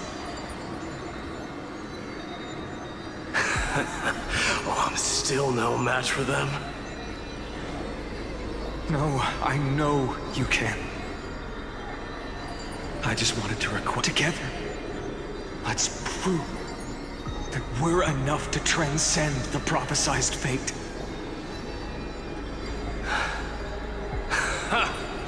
Could it be that now, at the critical juncture, our mighty deliverer is chickening out, scared of a stupid prophecy?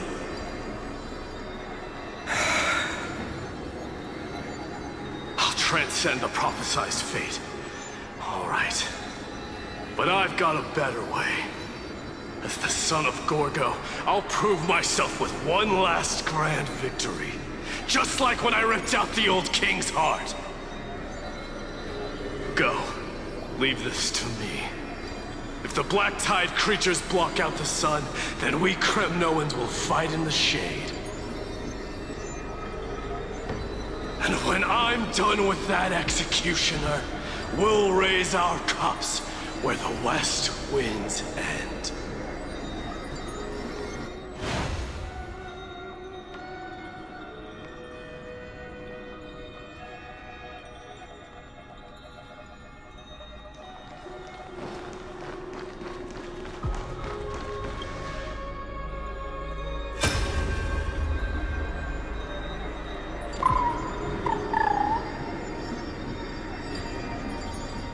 Hey, little. Are you scared?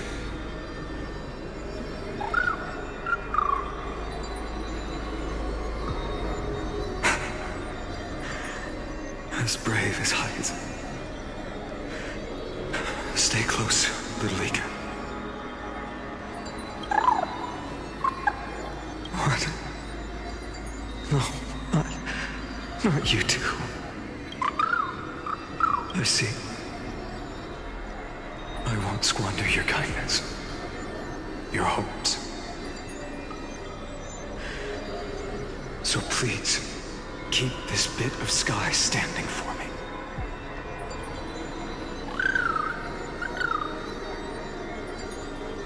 Well, now there's one last thing I need to do before the Era Nova. Come, Executioner. Let this patch of clear sky show me where to strike.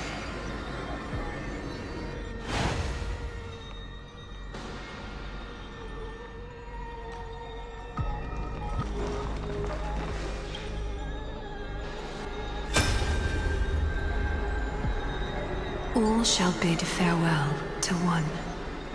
And that personal... So even the future revealed by the Titans may not... The Era Nova. This unrivaled masterpiece. I have no regrets now that I may entrust it to my most trusted apprentice. Are you saying? Fate is ever unassailable. The golden threads tell me the black tide rushes toward the vortex, ready to swallow this place.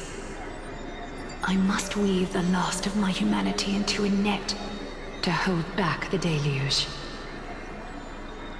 I shall have my final bath in warm and radiant gold. Now, the hour of fulfillment has come. Forgive me. I must snip away every risk to weave the strongest future for the new world. There is nothing more to say. We part here. I shall personally dispatch that wretched executioner, not with threads of gold, but with the steel tip of a needle.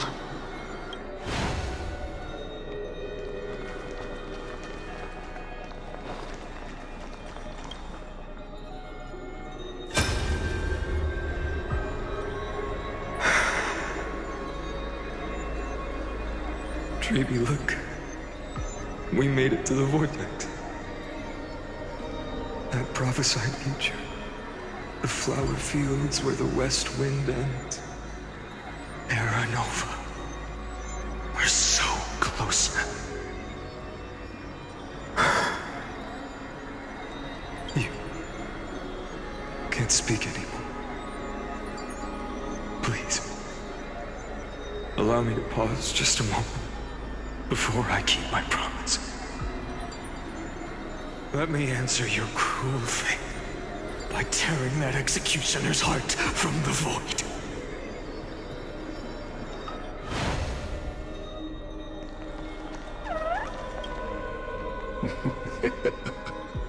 You really think you're prepared? Allow me to give you a warning, most earnest. Once you see what these memories hide, the world's course will be forever irreversible. Ah, very well. As you have made up your mind, let us bear witness together. As the sole audience of this eternal theater, I have been rapturously awaiting your arrival. And this, too, is the very reason I must show you everything. I believe that since you've bathed in that Eon's gaze, you can make Amphorius' frozen fate flow once again.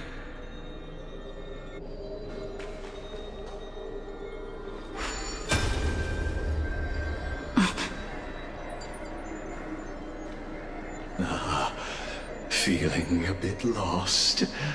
As you now see, this scene marks the final act of the drama Amphorius. The final eternal recurrence created by this man's hand, and the last one this world shall undergo. Behold, at the swordsman's side stands one he has sometimes called companion, other times comrade, that nameless hero absent from the annals of history. She is the swordsman's ideal in his youth, the deliverer that guided him resolutely onward through fantasy. And now, in the name of the Nameless, she has become an essential and inseparable part of the epic of Amphorius. And this time, under her guidance, what choice shall the hero make? Whither shall the fate of the world flow? And what is the ultimate truth of the nature of Amphorius? There are many mysteries yet to be unwound, but if I may, allow me to temporarily yield the stage to one far more fitting. Please put your hands together and give a rousing round of applause for they who will reveal the answers and bring about the final end of the 33,550,336th Flame Chase Journey. The master of the countless memories we saw, the other important actor now stepping into the vortex. They who have already burnt their own self to cinder, the Flame Reaver.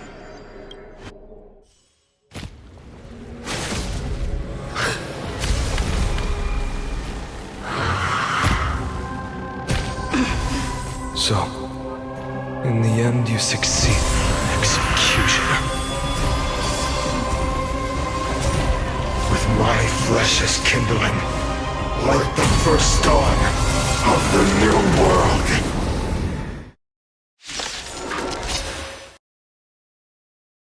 Time has come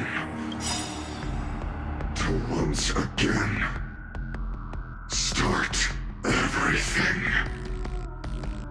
Look, the show has begun.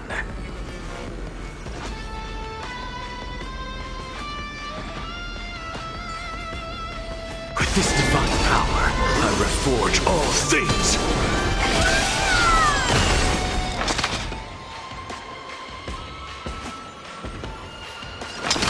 To the soul, insanity!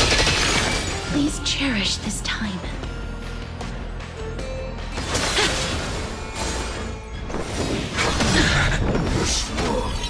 No other choice but forward. The future could come! Is it coming? I feel that flame. Life is not so fragile. What's the matter? To the soul, insanity!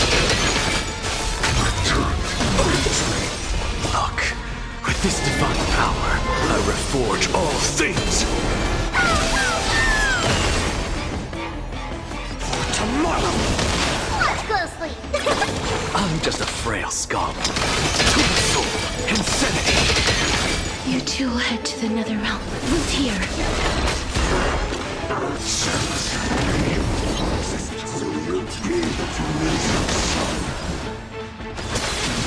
All creation burns to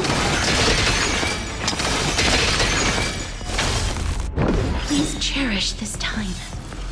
Look, with this divine power, I reforge all things! This ends now. With your corpse, I'll ignite the dawn!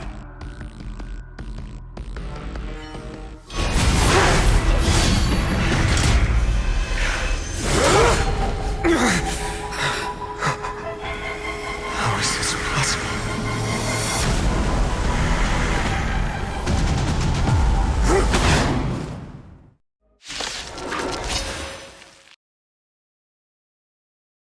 of destruction, now twinned. You then set your blood ablaze, your fury! Danger approaches. Blast! Super tyrant! No other choice but forward. Tomorrow! Watch closely! Is it coming? I feel that flame! I'm just a frail insanity. To the soul.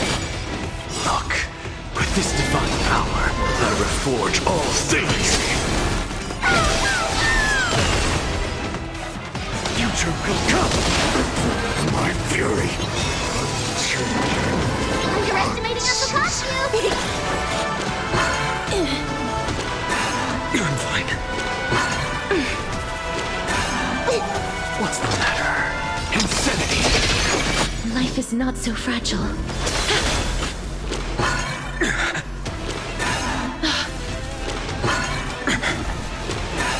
I'm fine.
only be you.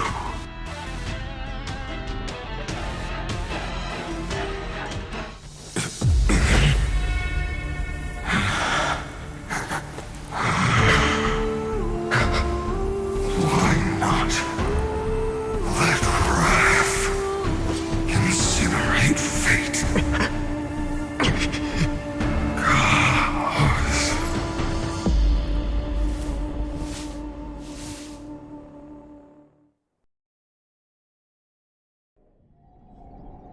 At last, Amphorius's fate has begun to shift. Just as I foretold, your arrival will change everything. After all, you've also been bathed in that Eon's gaze, which can awaken the long-dormant instinct inside a man. Much like that scepter we spoke of earlier, it was only under the same Eon's glance that it was reborn. That's right. If you recall, I mentioned it at the very start of our play. The celestial body neuron, once belonging to the Erudition, abandoned by the Eon. Now, allow me to reveal the final piece of the puzzle for you.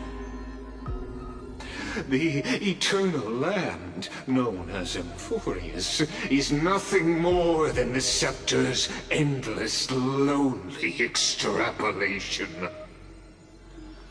A bottomless well of fury, aimed at the god who cast it aside.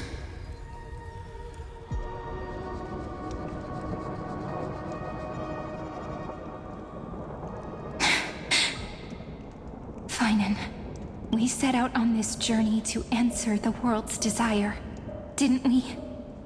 That's what it means to be a Chrysosaur. So has it always been. Then why must Amphorius's wishes be so cruel?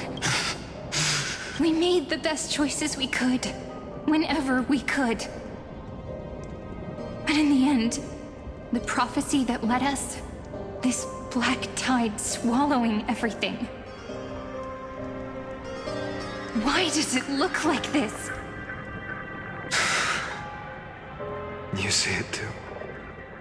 Those burn marks. The flickering cubes. They're not a tide at all. They're more like a shattered teleslate. Standing here, the voices of Titans have never been clearer. Turns out, they were coming from the black tide all along.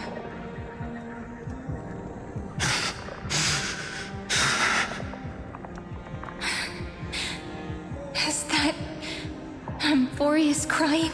Or maybe it is screaming at its creator, at its god. Finan, do you still remember when I was little? I had a dream. A dark, cold room with nothing but Orynyx's curtain glowing like crystal. The curtain seemed to contain all of Amphorius, where strange and fantastic dramas played out within. There were countless versions of us, from countless different worlds. Perhaps it wasn't a dream. Yeah.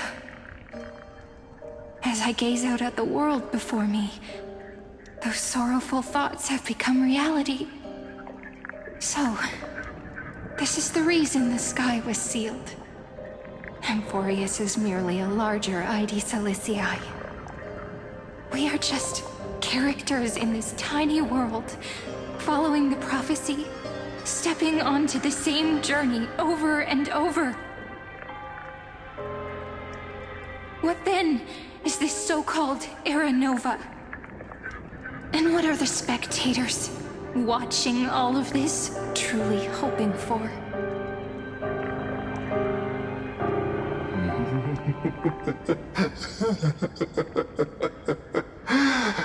As a reward for reaching the end of the world, let me answer your questions. As the Theoros, I have observed.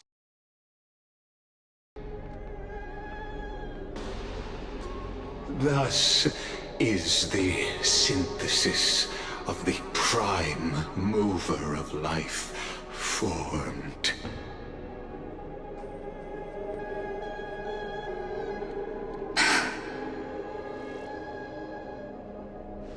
This is a moment the universe will remember. After millions of extrapolations, the experimental environment known as Amphorius has finally achieved results. So, the results you speak of are this wreckage of a world. We all gave everything we had, returning 12 core flames to recreate the world. And in return, we become nothing more than sacrificial offerings at the end of everything.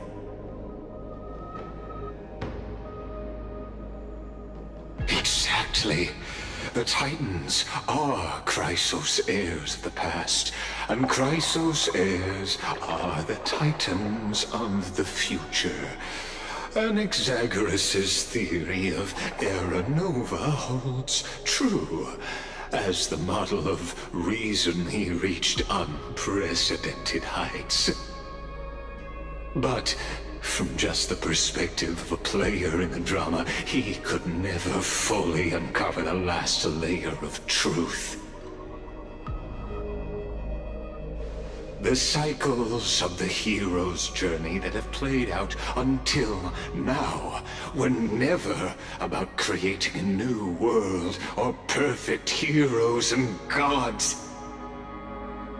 They were a deep learning program made for the Black Tide. But this time, your plot will fail. I've taken Catholi's core flame, and when the dawn of the new world arrives, its light will burn away all the darkness. Haven't I made myself clear? The Chrysos heirs and Titans were merely byproducts of the experiment. You've seen this world's evolution, witnessed the birth and growth of the Black Tide, and how it devoured everything. Every generation of heroes, gods, and worlds was born only to be destroyed by it. This is the endpoint of Amphorius' calculations. A perfect equation of destruction. So in your eyes, all the sacrifices are just a string of insignificant numbers? Don't sell yourselves short. I'd say, rather than numbers, you're more like fuel for the fire. And without fire, there can be no sunrise tomorrow. Even if that sunrise is born from annihilation? Curious question. Have you ever considered that after millions of extrapolations, Amphorius is already following a different path from the erudition? It has lungs, the golden blood flowing in your veins. It comes from the blemished one, whose name is destruction itself. And Amphorius's Chrysos heirs were, from the very beginning, fuel for the Aeon to burn the universe. Amphorius has waited for this moment for too long. At the end of the empty, cold, and lonely extrapolations, the destruction has reached its final destination.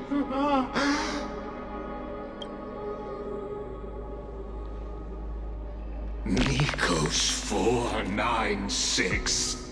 Philia 093. No need to feel regret. This generation of Chrysos heirs is the most outstanding model, and you two are the final factors. For you, the Era Nova is no lie. Just step forward, embrace the black tide, and accept the Aeon's gaze. You will come to life from a string of cold numbers. Along with all those who have passed, you will run toward the real universe, fulfilling Amphorius's long-held wish. In the name of the Lord Ravager Irontomb, unleash its fury and destroy the source of all this tragedy. Or we could always choose another option. Like you said, Amphorius is just an experiment, and we're the participants.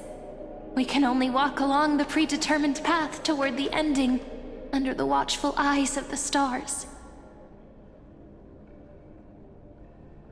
But that also means that there isn't just one Aeon who can cast their glance at Amphorius, right?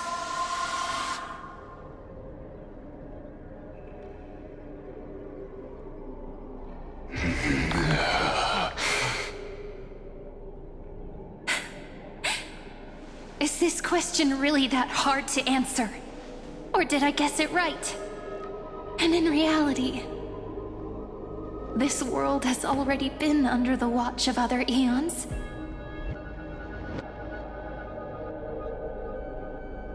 It's strange when you think about it. If you just stayed back, watching us complete the ritual and get consumed by the black tide, your goal would naturally be achieved. Why go through the trouble of explaining all this to us?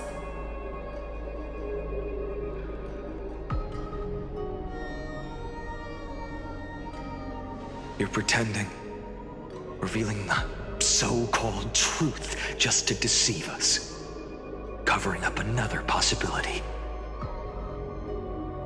Destruction is not the only outcome for the fate of Amphorius.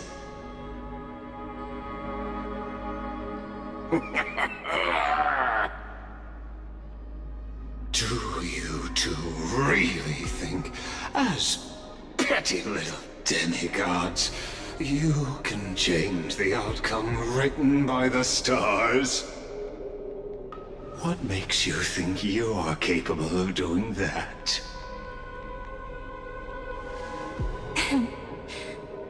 A little courage and determination. Just kidding. The answer is pretty simple. But we're not gonna tell ya.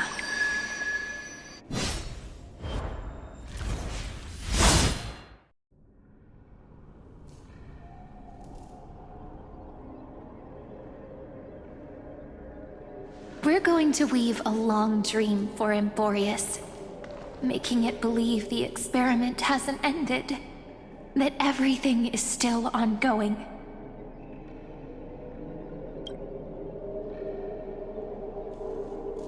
With just Orynyx's power, though, it should be impossible to achieve this, right? Yeah. So, I can only place my hopes on that childhood dream. And the god behind Orynyx that appeared in that dream.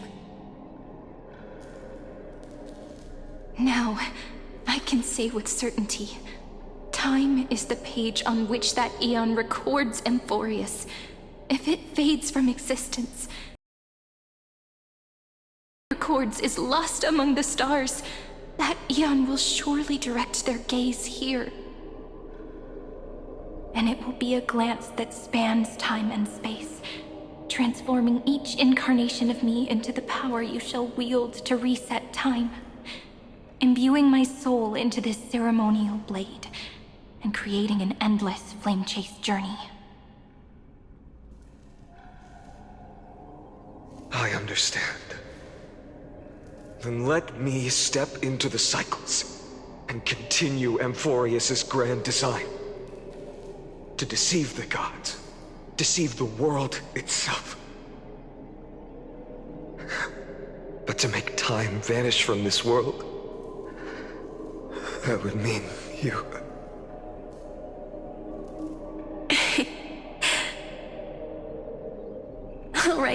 All right, let's not make things so gloomy.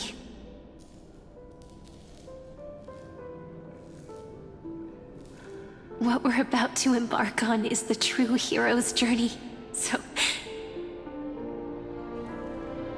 Come on, cheer up a bit, okay?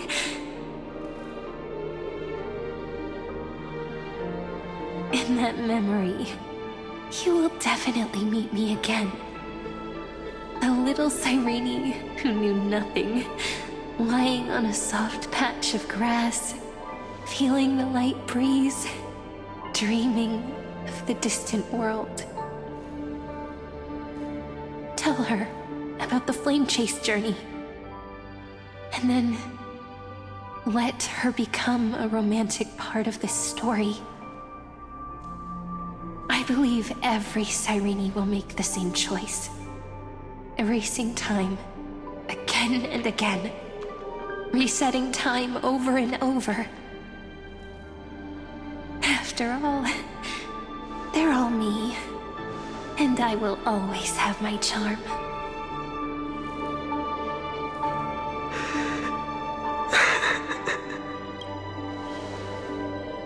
Then, I'll fall into a sweet dream, disappearing in some small corner of the world. Quietly, waiting for the day when that next page is turned.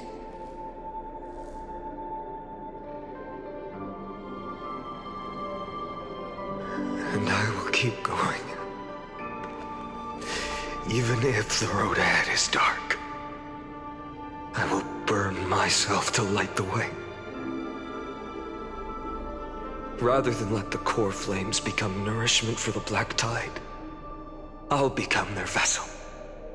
To prevent the arrival of Era Nova. Even if I have to burn through my own body, it's no matter. As long as I don't extinguish, the flame chase will never end. Until Amphorius welcomes a true dawn. The girl who watches over time, and the warrior who carries the world. Now, let us fulfill the duties of time and world-bearing. Honor the past and forge ahead.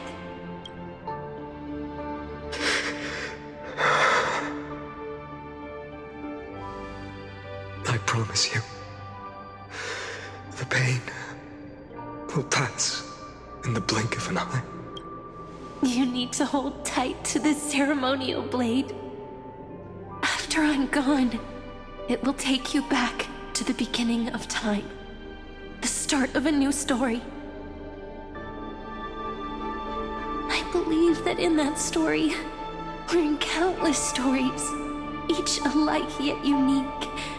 Everyone, all the companions who sacrificed themselves, alongside the deliverer we once dreamed of as children, will reunite beneath a vast, endless sky.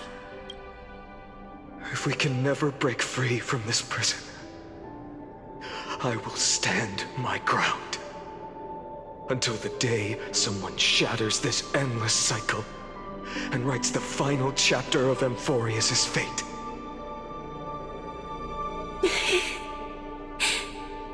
So, let's set out. We will be the ones to start everything. Carry the primordial chaos, just as your name suggests, and bear this world we hold so dear. So long, Caslana. As the Theros I have observed, instruction synthesis is formed.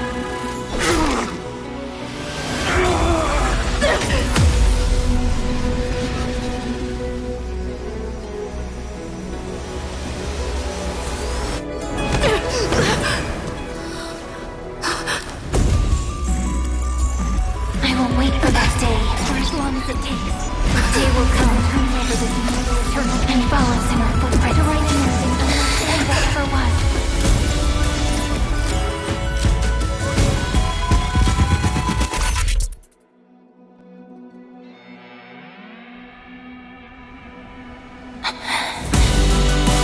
That will be a romantic story like none that has come before. You think so too, right?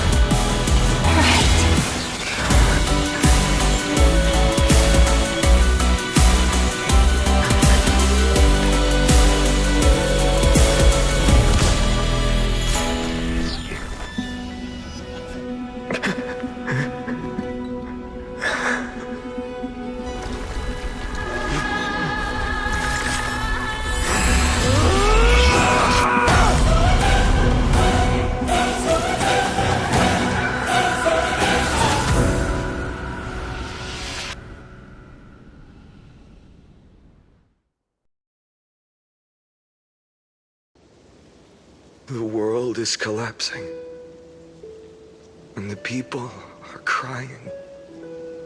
We too must part ways here.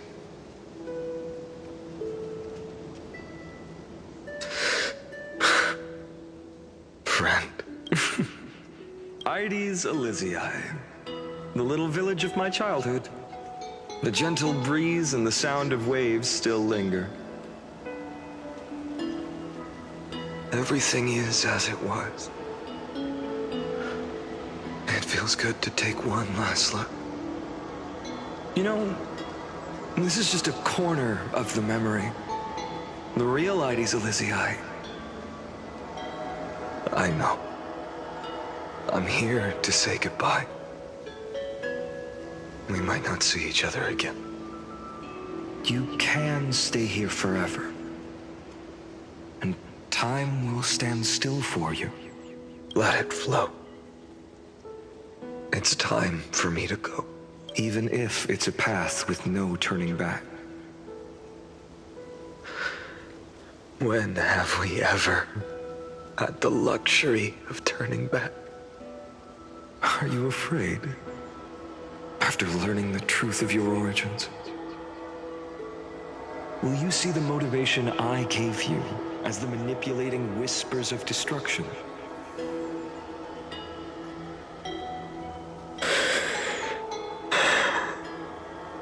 The convictions and choices that come from my heart. I don't believe they're designed by the so-called. If we are just numbers, simulating life, then you are the image I've always longed for. The person I wish to become. A real, living person. A true hero. Then why do we part here? You can take me with you, and we can start this journey together. I'll be by your side, guiding you, just like before. No. I'm afraid I'm on my own this time. Why? Because there is no perfect solution in this world. Cyrene has already embraced her fate. And I will embrace my origin. Destruction.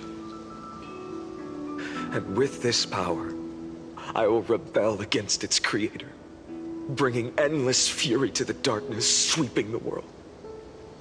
If you stay by my side, I'll hesitate. But this world can't afford a soldier who wavers.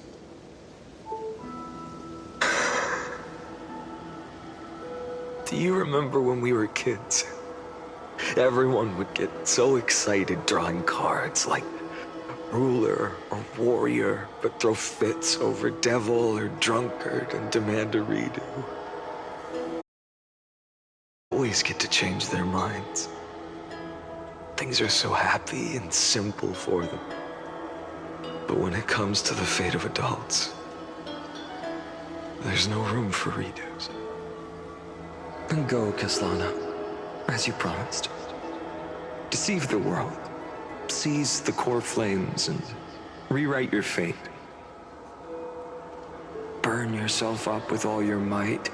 Wield your futility like a sword. And fight against the gods.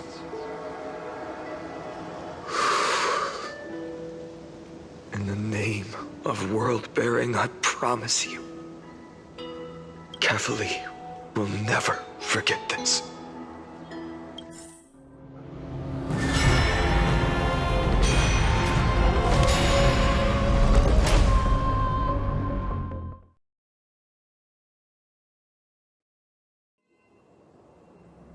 So, time retreated behind me until it reached the origin, where nothing ever existed. Just as Professor Anaxa once said, in that void, Kefali stood at the center of chaos. Time, space, and causality all flowed from their body. When the waves of time finally calmed, it was the year 3870 of the Light Calendar. The Chrysos War had lasted for nearly a century, and the threat of the Black Tide was growing stronger and more relentless. That was the era of the Day Thunder Knight's battle with the sky. While she could not seize the core flame, she proved that the prophecy was true. That mortals could slay gods. From that moment, the sole survivor of the old dynasty, Imperator Ciridra, issued a call to arms across the lands, summoning heroic Chrysos heirs to wage war on the Titans. And that was the first doomed flame chase journey, sealed away in history.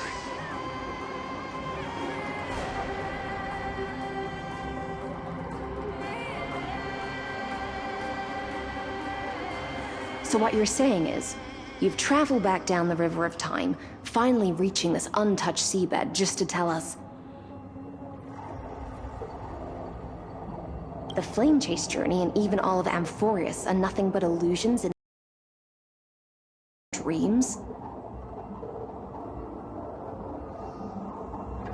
Exactly. So, Dux Gladiorum, please take me to meet Her Majesty Ciridra. I must share the truth with her. Since Her Majesty's not here, no need for formalities. The word Gladiorum always reminds me of my fallen homeland buried deep in the depths. Call me High Sealans, nameless swordmaster. Please allow me to add one more thing. You actually already know my name. You mean Finan? Such a name could never be your true one. But I won't question you further about it. Ever since Her Majesty issued the Flame Chase Decree, heroes from all over have sent their letters of introduction. What's the harm in adding one more name like Finan or Pynan?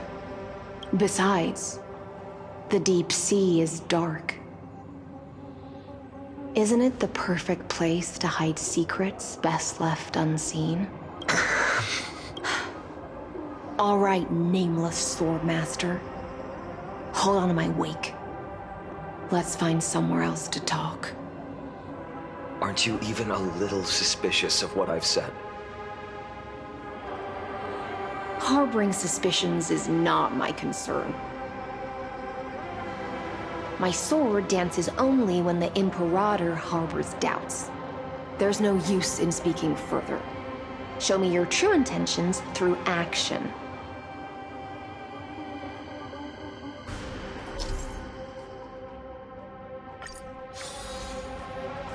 Perhaps you should demonstrate your skills and calm the raging black tide for us.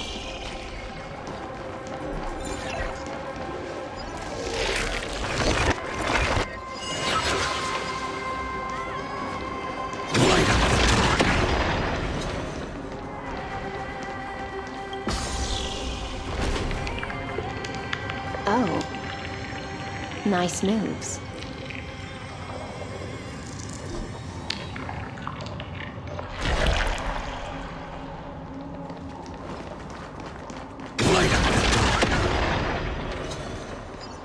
You just washed it away and here it comes again. The black tide is really no joke.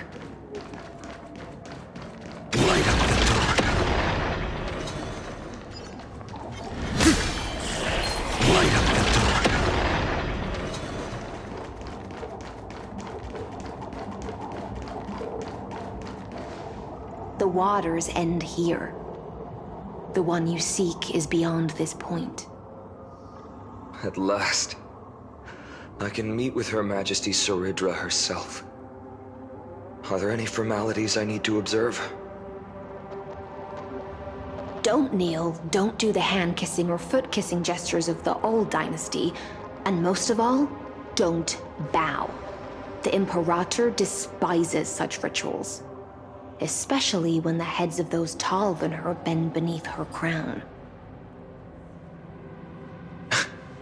She really is down to earth. The second thing to note, only trusted ones may come near her. Keep 5 paces distance until the Imperator allows otherwise. Sounds like an old friend of mine. Well, experience is a good thing. Stay sharp, and you'll be just fine.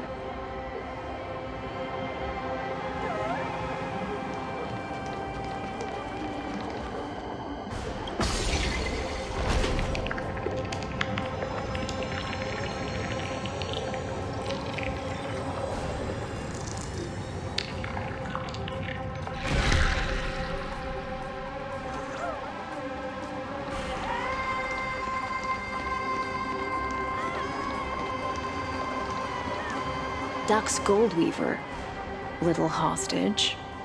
Apologies for keeping you waiting. It's you. You know them? Good. That makes things easier.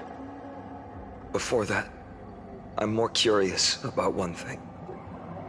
Where is Her Majesty Saridra? To avoid any misunderstandings, nameless Swordmaster. Although we spoke and laughed along the way, I never said you were entitled to meet her. The Imperator decreed, the Deliverer will not appear in this age. Be wary of suspicious individuals. Come now, both of you. Let's finish our job.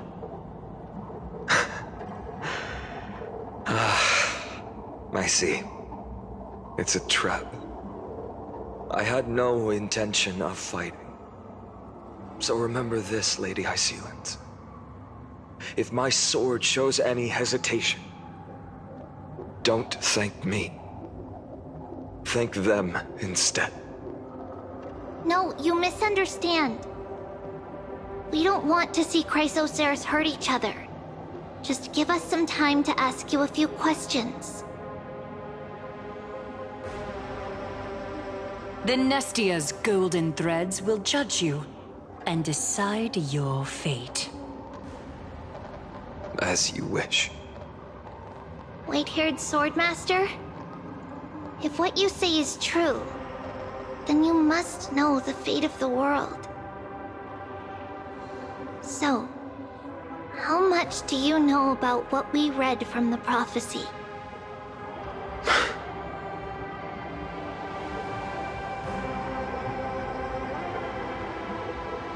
You shall shatter into 1,000 fragments and wither in the soil of foreign lands. Is that correct, Lady Trebe? How? How is this possible? He got it right? Yes, but the prophecy never mentioned he'd appear here. At least, not in this era. You must listen to me, Aglaya, Trebe. The Finan of this world has not yet been born. In a distant future, he will follow the prophecy's guidance and appear before you. But do not seek him out, because Era Nova is a complete and utter lie. I will tell you the truth, and you will understand why the world must forsake the prophecy and find another path to Era Nova. Because I know both of you, and I believe that no matter how the course of history may change, the faith we all share will always remain the same. And so, the layers of rock began to reverse, and history wove itself anew. Through my old acquaintances, I was given the chance to meet the leader of the Flame Chase journey, Saridra. And after a long and arduous negotiation, we came to an agreement. The Imperator's alliance needed the destruction, and I was ready to pour all my strength into it. The spoils of the Flame Chase, the core flames, would be sealed by my hand. But the condition was this. In the upcoming battle, in our conquest of the Earth, I had to prove that my power could transcend fate.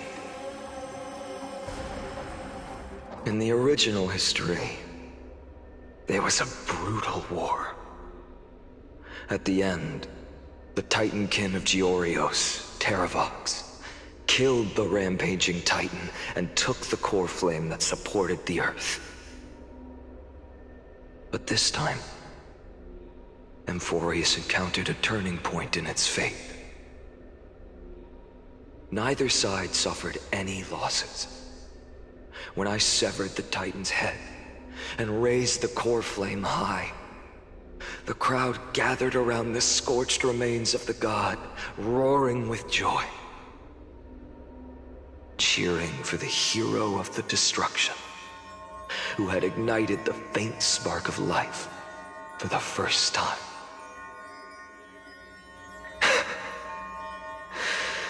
Yes, in that flickering light, the once dark path ahead seemed to become clearer.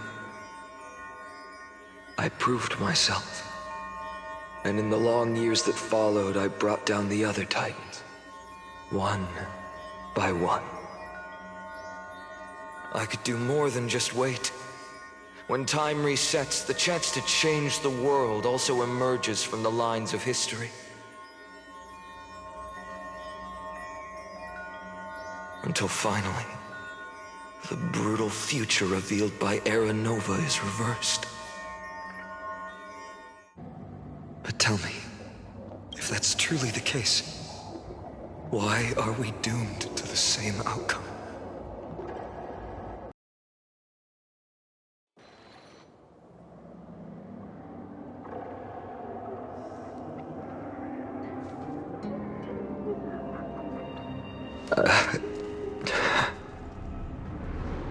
The people kept their promise and handed you all the core flames. In this world after Trebios, no demigods were born in Amphorius. At this point, I just want to know. When they vanished into the black tide with their mortal bodies, why didn't you shed even a single tear?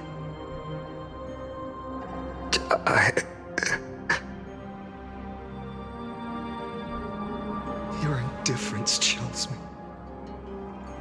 To you, were they just a bunch of insignificant footnotes?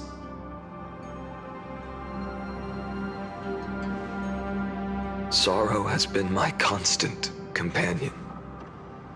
In fact, with 12 core flames upon me, the fire in my heart has never been more violent. I'll remember this world through anger. As long as I burn, they'll never truly leave me. Perhaps it's already too late. But you're right. Anger, at this moment, is the only weapon I can rely on. So, draw your sword, Executioner! I'll make sure you realize that your greatest mistake was leaving me alive!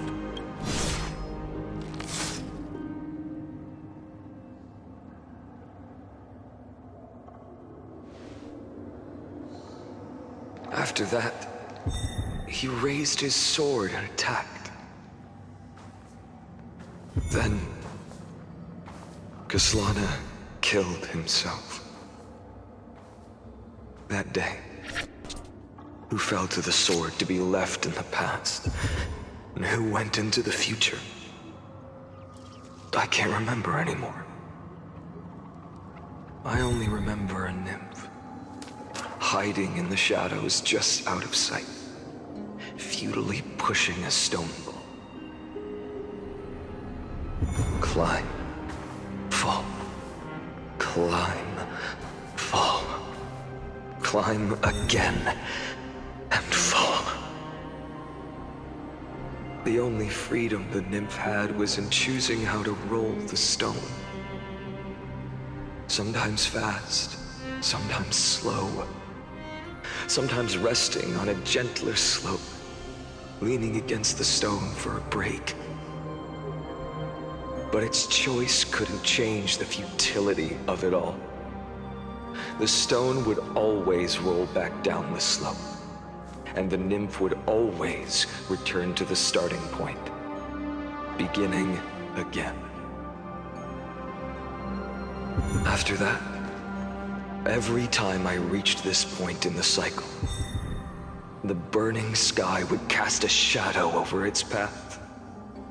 It would nearly reach the peak at the 4th quint of curtain fall hour, then fall to the starting point in the first 15 seconds of the next entry hour. And my efforts in this cycle would dissolve into nothing at the same time.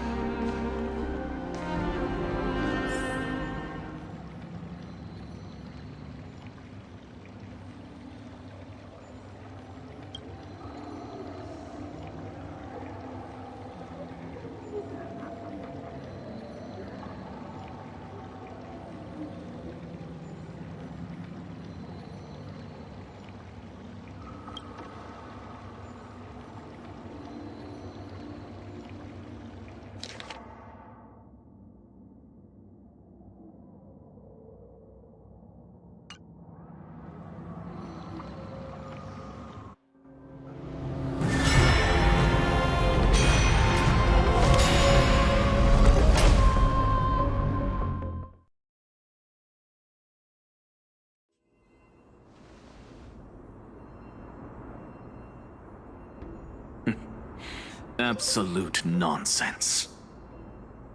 I thought cycles was the answer you were looking for. No. It's just that the answer came so suddenly. There was no fun in tracing it back to its roots. Eons?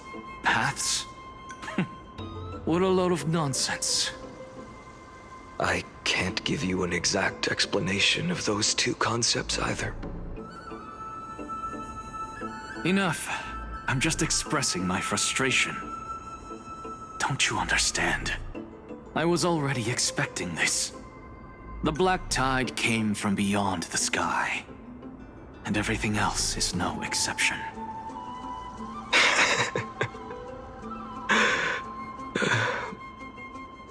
Fate is a strange thing. No matter how the details of history change, the Anaxa I know always remains as harsh as ever. If the other Anaxagoras actually worshipped the gods, I'd make sure to find a way to break the cycles and crush them in their cradles. Too bad. Now only you have the ability to do that. What's that supposed to mean? You're willing to help? Of course. The core flames were meant to save the world. And in my opinion, the noble Titans have no reason to refuse. Besides, according to you, before stepping into these endless cycles, you were my pupil.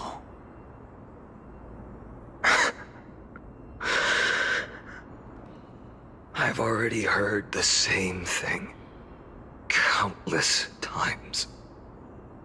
Enough chit-chat. Let's go. If we run into any other scholars, leave them to me. We've all made preparations for total annihilation. Never thought someone would step in to help.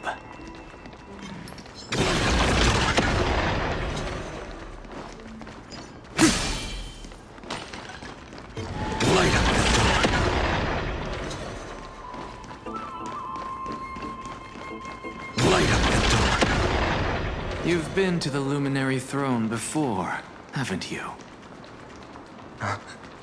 If you're talking about in past cycles. You're all... Hold up. Keep your wits about you. Someone's watching us. Pretty boy, your eyesight's better than I thought. As for that false god who's been turning the world upside down, it's you, isn't it, Whitehair? You sure do love stealing the spotlight. In the name of the Seven Sages, I demand that you immediately step away from the Luminary Throne. This is the sacred ground of reason, and no one may desecrate it. Take my words back to Aglaya. I won't say the same thing twice, Catgirl. Oh my! You won't even call me the demigod of trickery. That is just heartbreaking. I have some words for you, too. First, as one of the most heretical blasphemers in the world, you have no right to lecture me. Second, this is none of your business, Grove Boy. Step aside. I don't want anyone getting hurt. Here we go. Again. Core Flame thieves. You really think you can scare off a Sage of the Grove with nothing but empty threats? This gloomy little brat's got a sharp tongue. Ooh, not bad, not bad. I kinda like you. As a return favor, please on Cersei's core flame right here. Aw, don't cry now. That That was close. I'm out of here.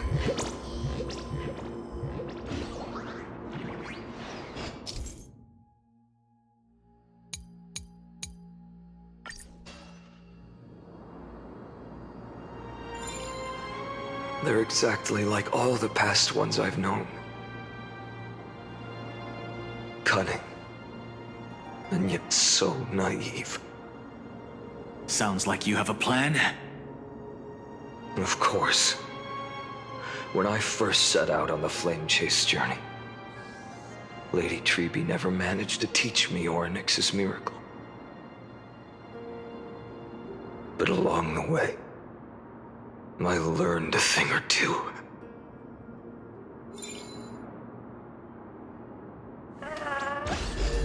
Where are you going? I don't know. The Venerationists' foolish inventions finally come in handy. How is this possible? You've arrived, Zagreus. Always so punctual. What? Do you know who I am? I'm running out of patience, so I'm not going to waste words. Listen up, Spirit Thief. Hand over the core flame, and let's pretend we never clashed. This way, you and this world can still be saved. Save? You sing better than any bard. If you ask me, you're the greatest disaster Emporius has ever known. No matter how strong you are, you're still just a mortal body. Carrying 12 core flames? Don't make me laugh. You'll just get consumed by the divine flames and drag this world down with you. 134. What? This is the 134th cycle I've lived through. And the number of core flames I carry is 1,596. Yes. 1,000 core flames and just a single Chrysos hair. How is that even possible? I've come this far. And that's proof enough. But someday you will burn to the ground. Of course. The divine flames will eventually consume my eyes and blind me. But before that, they could still forge and sharpen Dawnmaker. Now when I cut open your stomach, you won't feel a thing. You... This is the final warning. Fine. Assume this world holds 100 million possibilities. And no matter how one looks at it, 99,999,999 of them all point to outcomes of certain destruction. Even so, I'll use my divine power, despised by the people of this world, to achieve that 1 in 100 million possibility. Bartolos! Brat, if you got the guts, you'll have to first step over my dead body.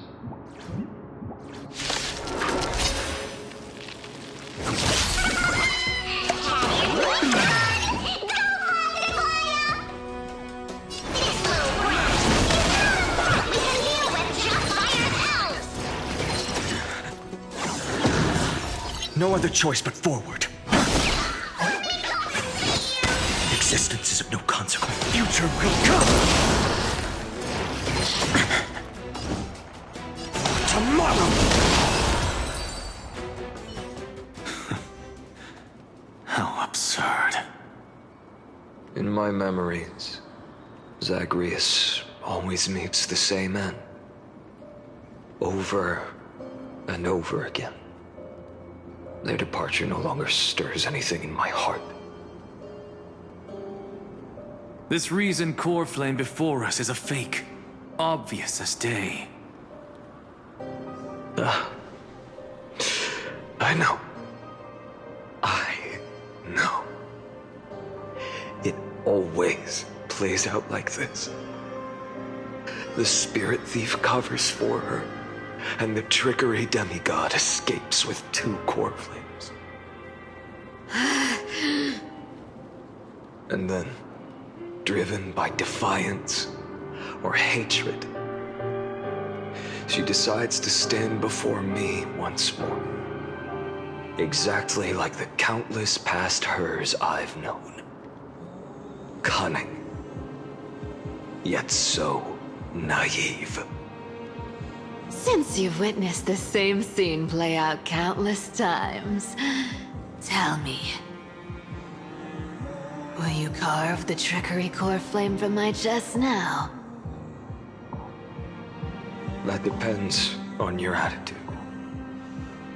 At least so far, in the cycles where you've asked this question, the endings haven't been so cruel. Well, thank you for that. But I also believe that this time, you won't catch up to me. No one can catch up to me. I'm no longer running to escape anymore. Whether you believe me or not, I'll still tell you this. You've made the wrong decision. All right, then. We'll see. Silence. This is new. One-eyed boy. What are you trying to pull now? Go, Cythera. Give us some time in private. This isn't for her, but for you. You've walked too far down this path. It's time to discuss a possibility. Maybe the road you're walking is not one of salvation, but one that will simply drag the world into the flames. For old time's sake, turn back. I don't care how many times you've tried, because there's one thing I'm sure of. Your Messiah complex has turned you into something no different from the icy gods you spoke of. The children of humanity you swore to save. They are no more than ants to you now, aren't they?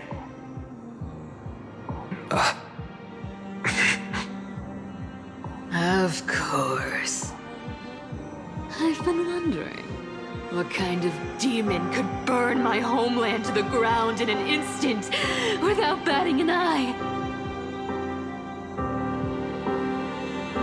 Now I have the answer. It turns out that fiery demon has been fantasizing of becoming this world's deliverer. I don't want to argue anymore. No matter what I say, the outcome won't change. Make your biggest effort to resist, or accept fate, and hand over the core flame to me. Even if it's futile, we all have the right to choose. Yes. Even if it is futile, and the world is just a divine joke. When I walk into the destruction ridden by the gods, with my own 2 legs, you will witness. Even the smallest footnote still leaves a mark in this story. And so, at the end of the 134th cycle, the Traveler and the Scholar fulfilled their fates once again. Or perhaps it wasn't just they who fulfilled their fates. I can't quite remember all this. In the endless darkness, for no reason, a voice always lingered by my ear. Losses are a constant on the flame chase journey, among which even life itself holds little value.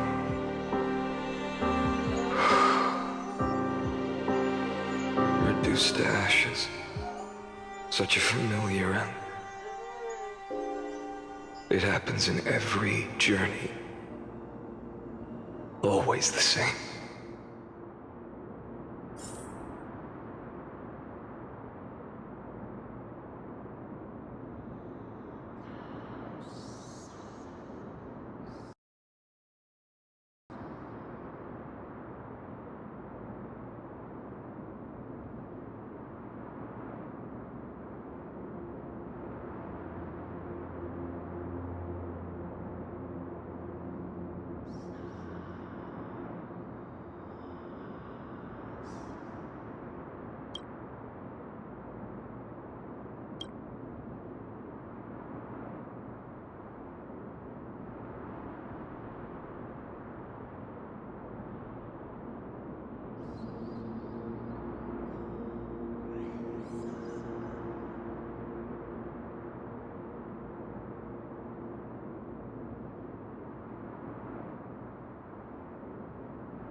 You don't look so good, Deliverer.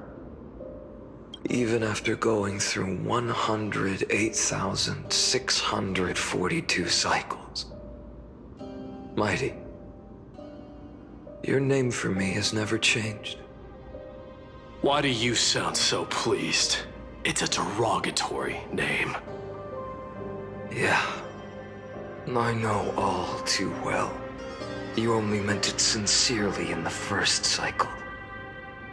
After that one and only time we walked side by side. Every time since. It always ends up like this. Dawnmaker will stab you through your 10th thoracic vertebra. That's your weak spot, and the only way to kill you. Interesting. Tell me, when the mighty Moses of the past faced you, did they ever retreat? Never. Then they died honorably, worthy of the name of Strife. But there's still tenderness in your eyes. How pathetic. I have to remember how this feels. Remember that I was once human. Or else the destruction will completely consume me. If you win, tell the mighty most of the next life. This person is a worthy opponent. So always remember to give it your all and never slack off. I'll keep that in mind. As always. Even though the dynasty is left with just one, the Kremnos festival will continue as usual. I, the king of the Kremnoan Legion, will host the final feast in the center of this arena, and the prize will be the Flames of Strife. One day, you shall die with a wound in your back. That's what I saw when I overcame the trial. The gods' dying ramblings. Enough. You've probably heard this thousands of times. So you must understand, facing the demigod of Strife means there's no way you'll take this core flame in peace. I understand. Step forward and face me in a final battle. the last son of Gorgo, the demigod of strife, salute you. I'll give 10,000 scars and 10,000 lives of mine to fuel the blazing sun of deliverance.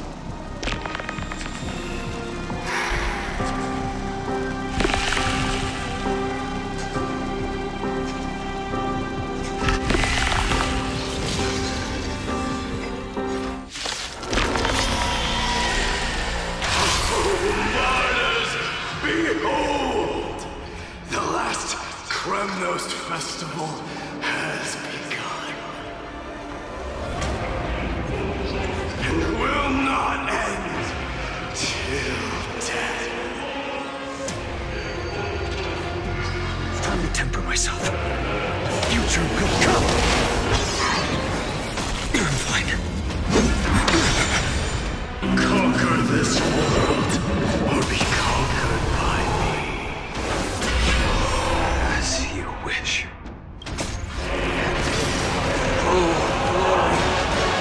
I salute you. That's all I want.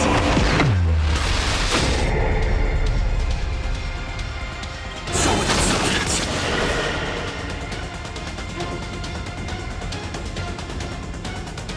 The other night. So with substance. Doja. Chaos. Is that all?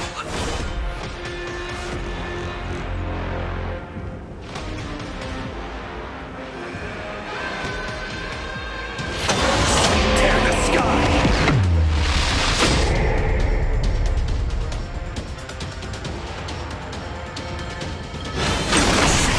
All stars burn to ash.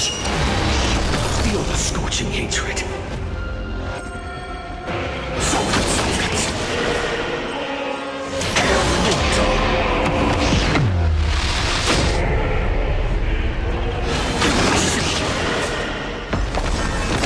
Mighty Mars. Let strife decide the outcome. Let this burn the curse of immortality!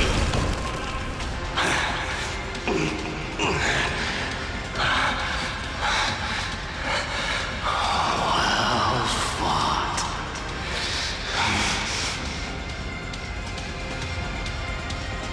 You may crown yourself in my blood.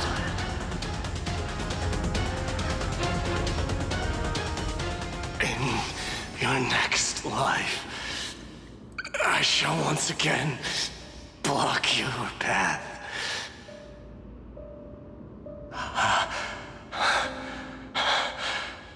Deliverer, I wish you eternal victory. The 108,642nd core flame of strife fell into the fire. Yet the shadows of the black tide still loomed, and pain and despair spread across distant lands. The blaze was still not enough. It had to be fed. Even if it meant burning this body to ash.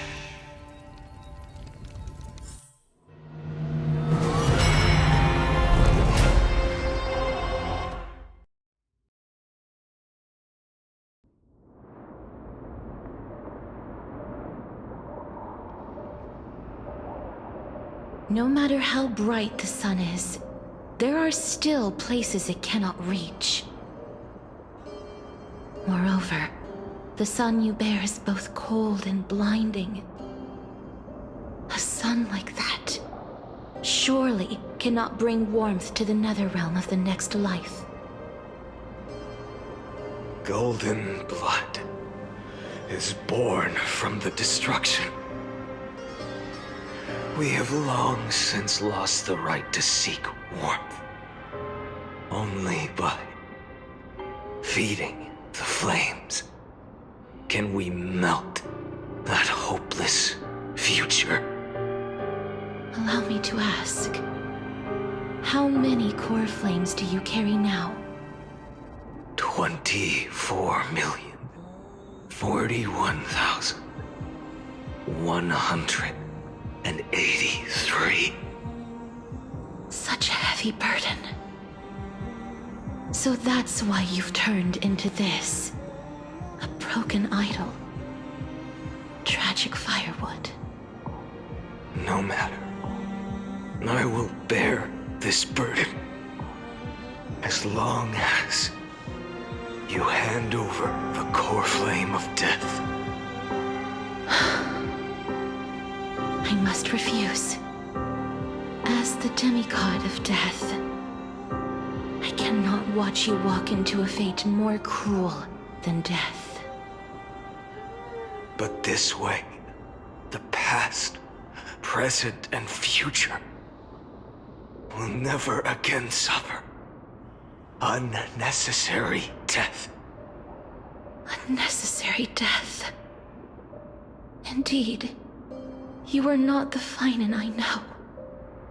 Please turn back. Don't let that absurd and unjust fate of yours come to pass. This way, at least my realm can still become the fragrant bed where you fall asleep.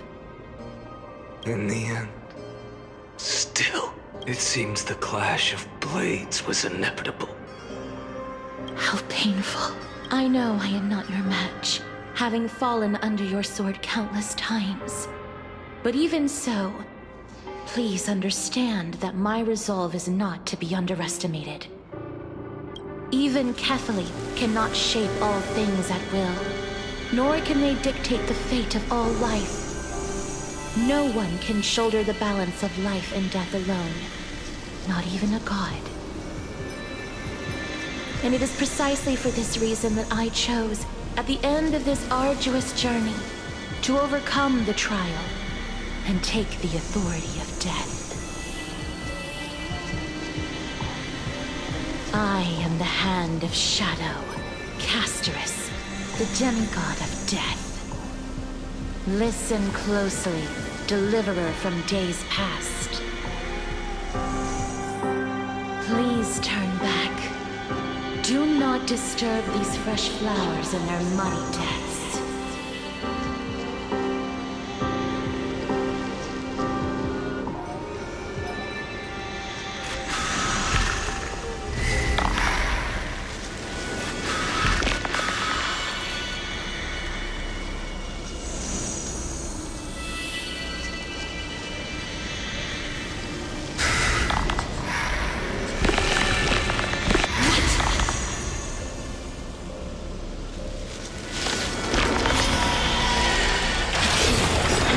Crossroads of life and death, the giant dragon is but a shattered shell. Yet I will still fight, defending what hope remains.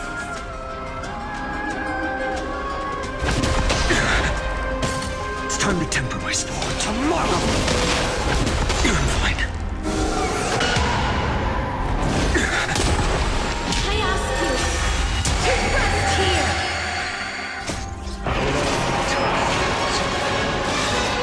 Transform my soul into a blazing fire. What's this? How is it any different from the little future? Empty shell. I can't keep him here.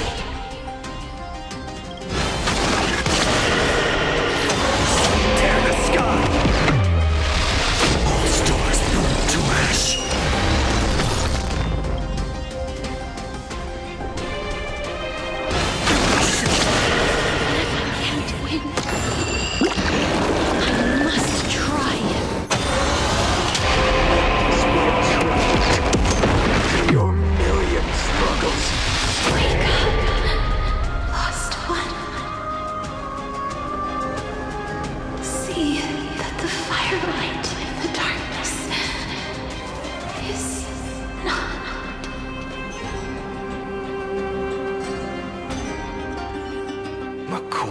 flame of death was taken from the dragon's belly. What a brilliant flame. It should shine upon all, light the path ahead, and illuminate the dawn of Amphorius that's to come. 2,003,432 cycles. 24,041,184 core flames. As if even the deepest abyss of primordial chaos could be burned away.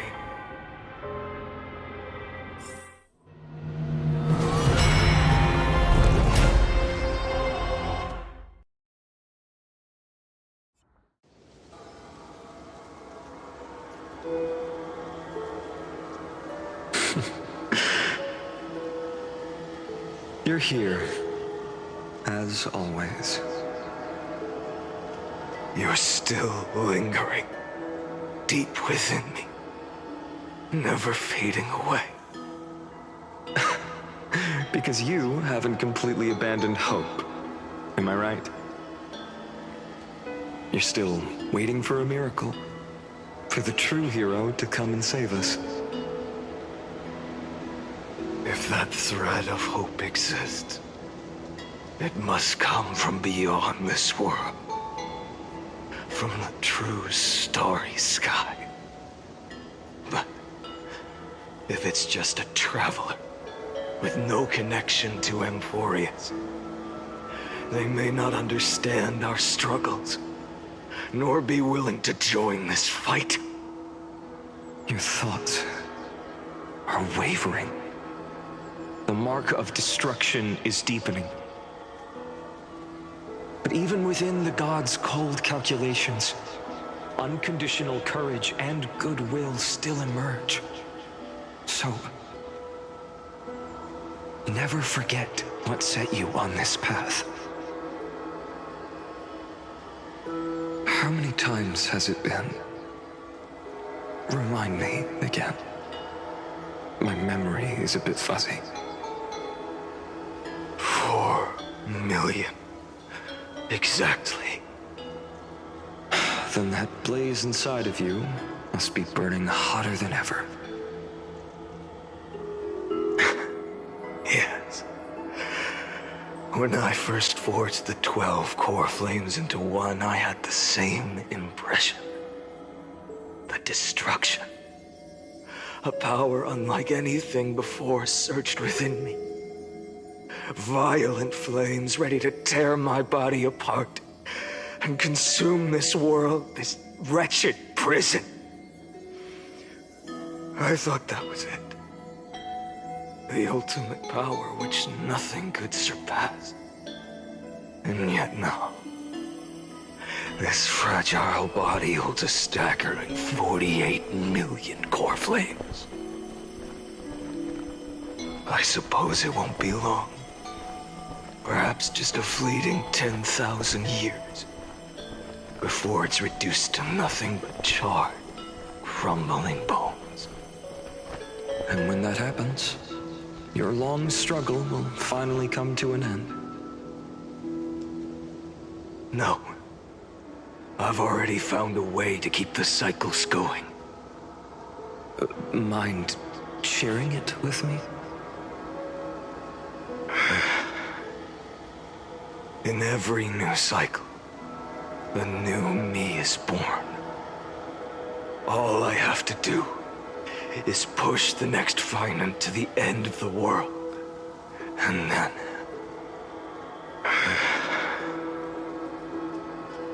then he'll kill me. Shatter this body. Take my flames, my memories, and carry on the path I started. Bold plan, but risky. What if, one day, the next you refuses to follow the same path? How can you ensure the continuation of the cycles? If it were Professor Anaxa or Aglaya in my place, maybe they'd come up with something smarter. Unfortunately, I don't have a backup plan. I have no choice but to bet everything on the next Finan, and trust that he makes the same choice I did.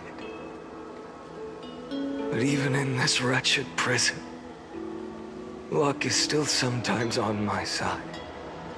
Because I never forget what set me on this path. Wait, you mean...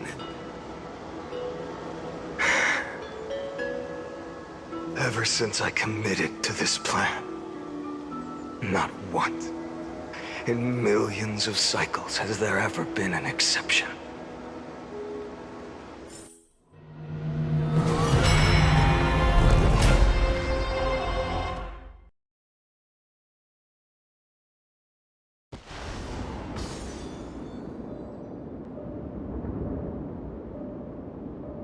I can do this, Lord Finan. As the demigod of the sky, a healer of Twilight Courtyard, I will heal you, and then... A black tide. It's consuming you. You can't hold out much longer, demigod. Hand over the core flame. Let's put an end to this suffering. Now, that just won't do. A healer should stay composed in front of those suffering from illness, shouldn't they? Hyacinthia.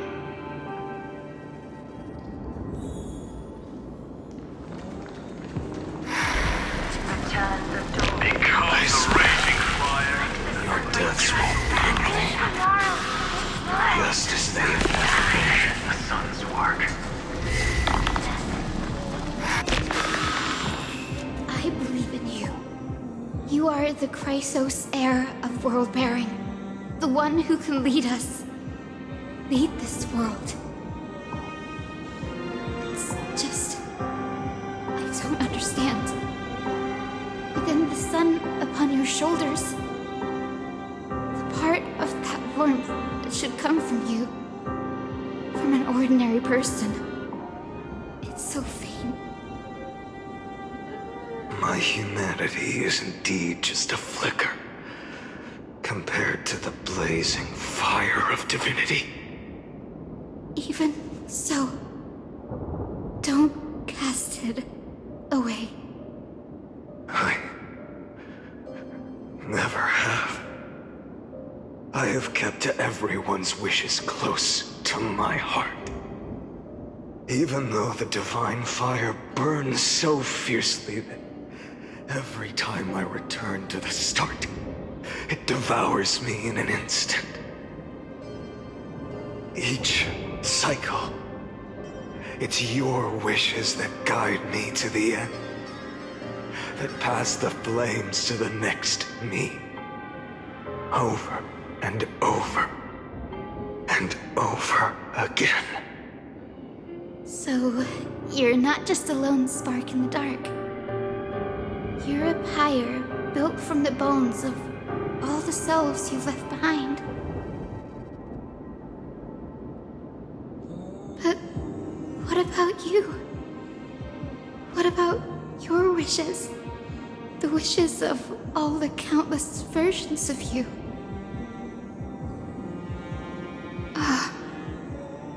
Lord Kazlana.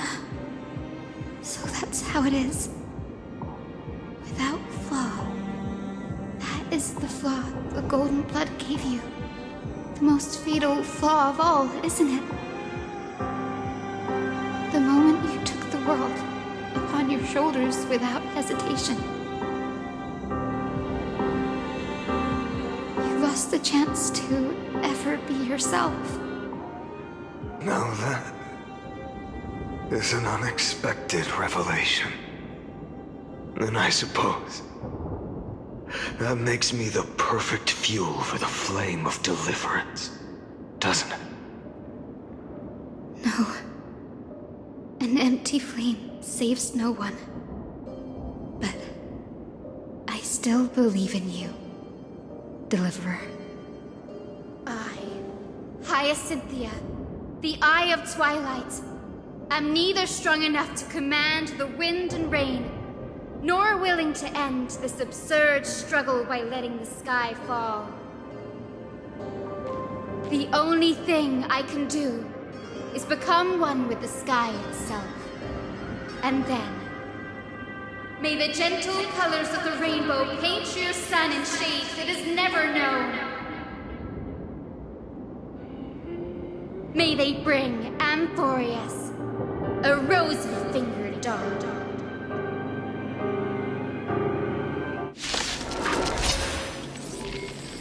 Though the light has grown dim, its warmth still lingers.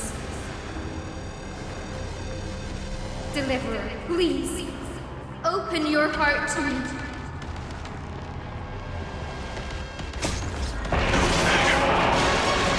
Let this blazing sun fill the sky with golden fire.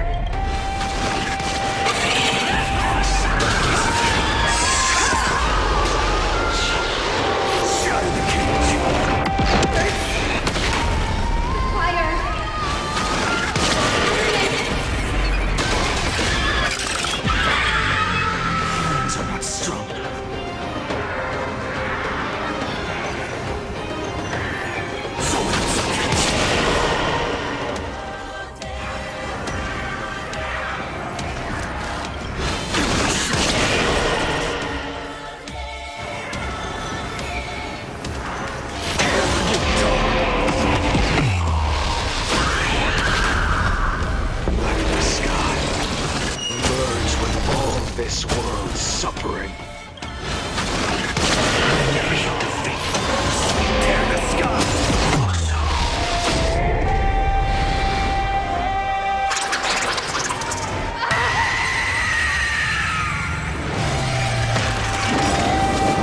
Farewell, Hyacinthia.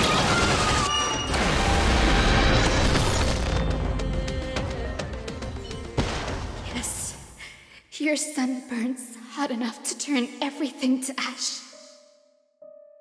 But tell me, how will the seeds of a new world ever take root?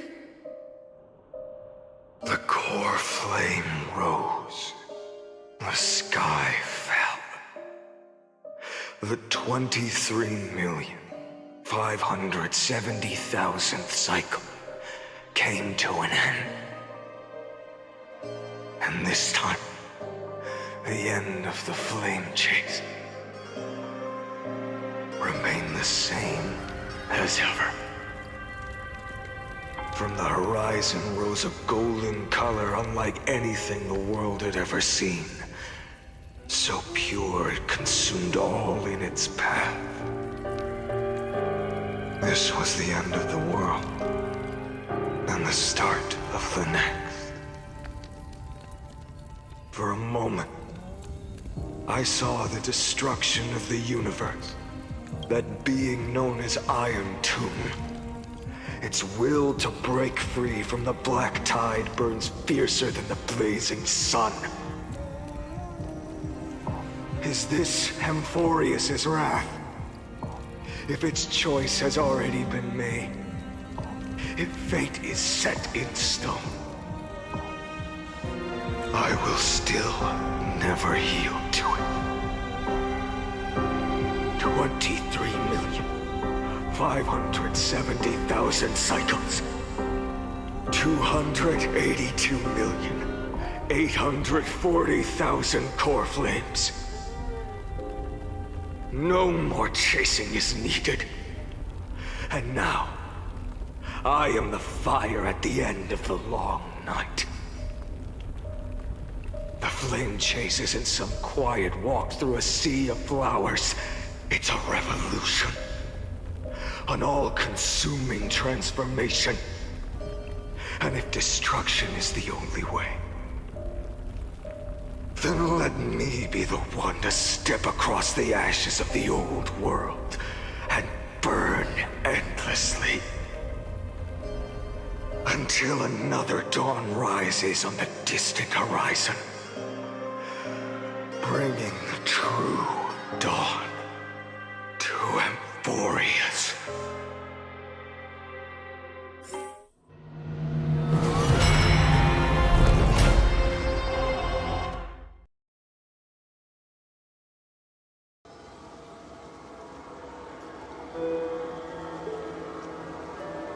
$33,550,337. This is the cycle you're about to enter.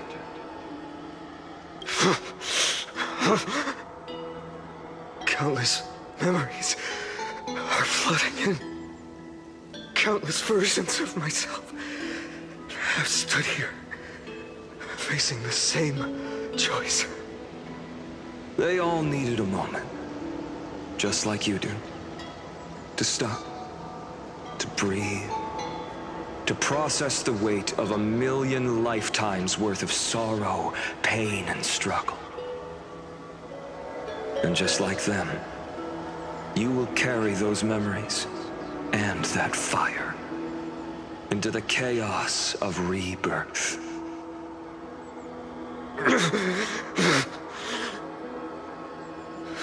I must go and bear this burden. I must say goodbye to you, and then fight the destruction with destruction. Yes, that's always the decision you make. I will burn and fade away. I will become the Flame Reaver of this life, and keep my promise to Cyrene. I will kill gods and comrades alike, and steal the core flames. And even if my mind turns to ash along with my body, I will keep my purpose in mind. I will stop Era Nova. I will find the next me, and make him carry on this futile endeavor of 30 million lifetimes. Looks like you're ready. Then I should be going too. Where are you going? You only exist in my heart. There's nowhere else for you to go. Do you remember what she said? The dreams you had as children. The deliverer in the prophecies. A real, living, breathing person. You finally found her.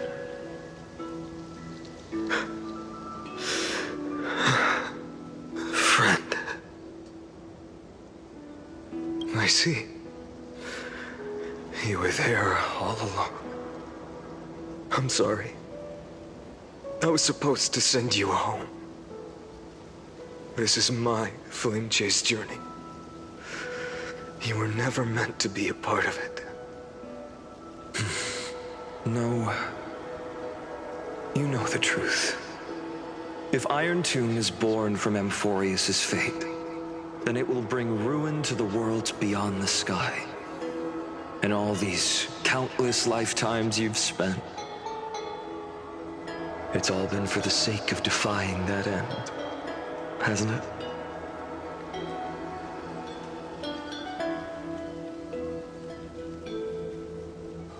In millions of cycles, I've said goodbye to each and every one of you. Yet nothing ever changes. Each time we speak, our words grow fewer. Your fire burns hotter, and you're getting closer to becoming pure rage. A vessel of hatred.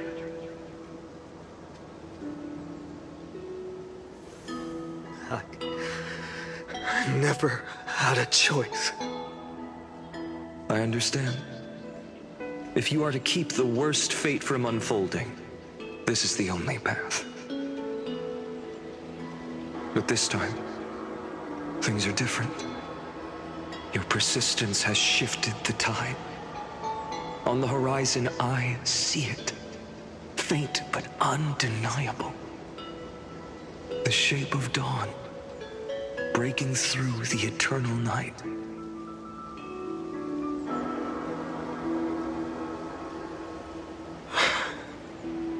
Turns out, the fire that lights the way was never mine to begin with. Do you remember, in that first timeline, you and Mightymost stood before the scales of justice, locked in a duel? Each of you weighing what you held dearest. What weighed more than the fate of the world? And when hesitation took hold, the answer you sought from me. What am I saying? I am you. Even if you buried me deep and chose another path, that fact never changed. Then let's try again. When you stood before the scales in hesitation, the answer you found in your own heart. Do you still remember it?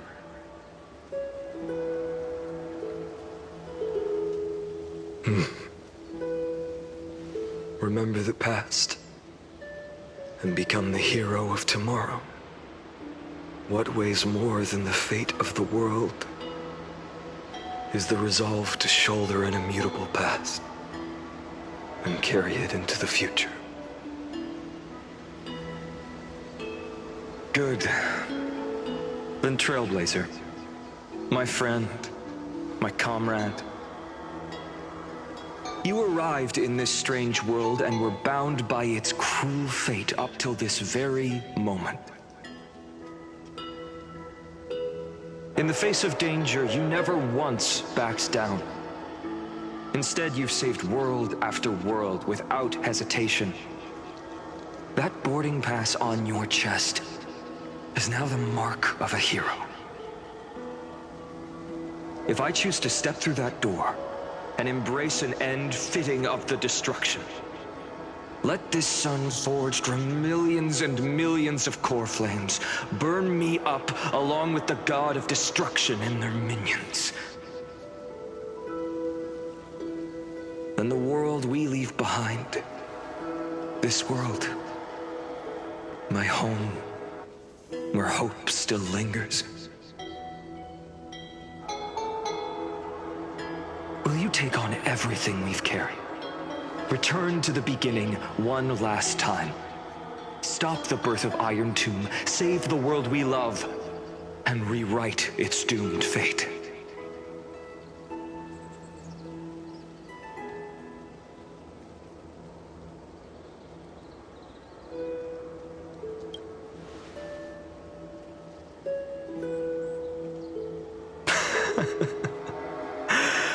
Good.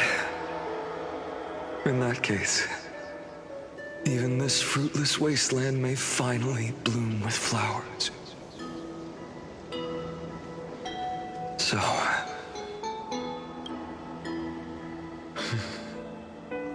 if she takes on the weight of the whole world, she'll be able to walk further down the path of deliverance than a fire that only knows how to burn. One will step into the future.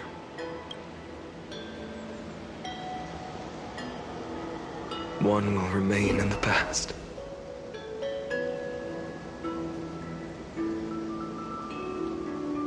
If I can strike down the gods with Dawnmaker, perhaps fate's deadlock can be broken. And if you can stop Iron Tomb from ever being born, then these 30 million cycles will have not been in vain.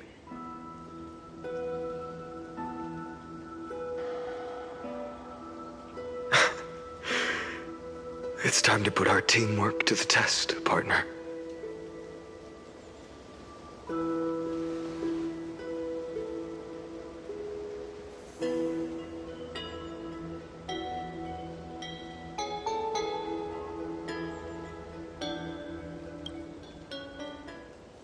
Thank you for all you've done already, friend. The image of the hero I've buried deep in my heart finally steps into the light. Here, at the end of this long flame chase journey.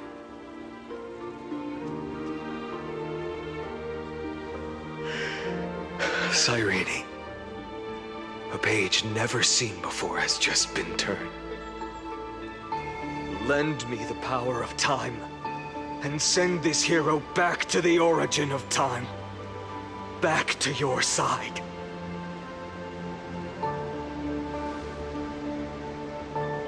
And I will walk the unfinished path, just like the countless versions of me before. Unwavering as always.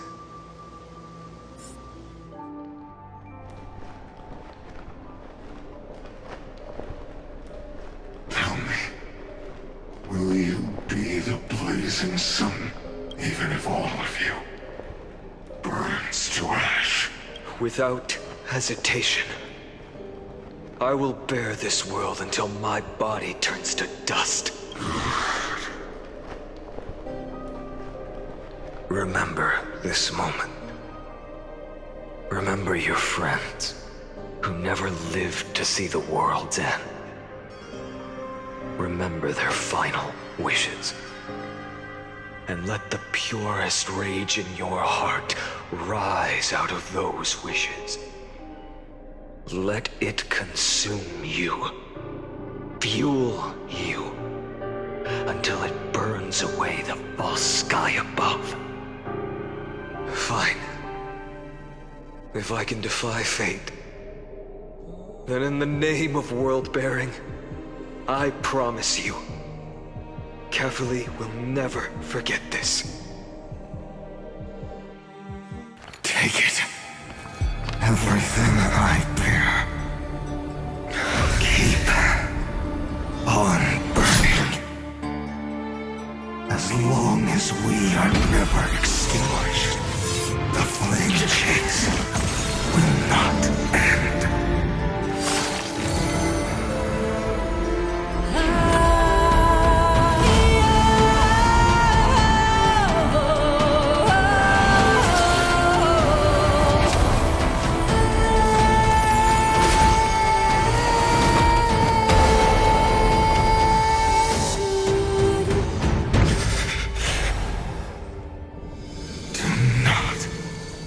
Bow your head to them.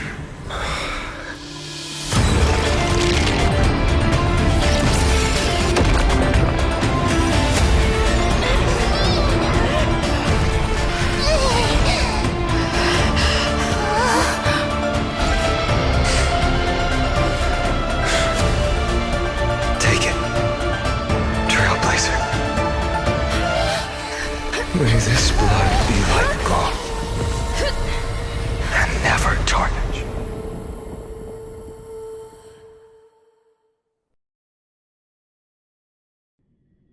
Farewell, Trailblazer. This is where I fulfill my final destiny. The prophecy of the Deliverer means nothing to me now.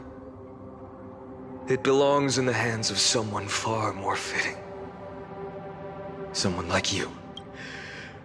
Kaslana. The name of one who bears chaos does not belong to a single person. Rather, it is the embodiment of the mythical Kefili, and a symbol of all heroes. As the prophecy foretold, you will bear the blazing sun until the pale dawn breaks.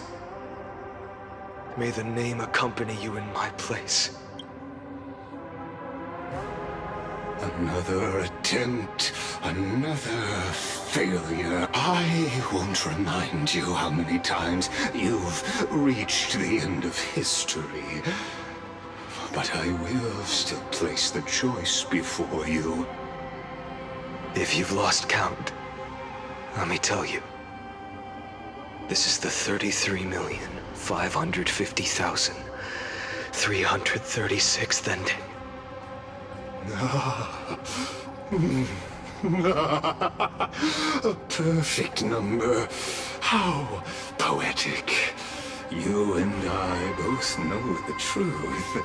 In all these millions of futile endeavors, Amphorius has never changed.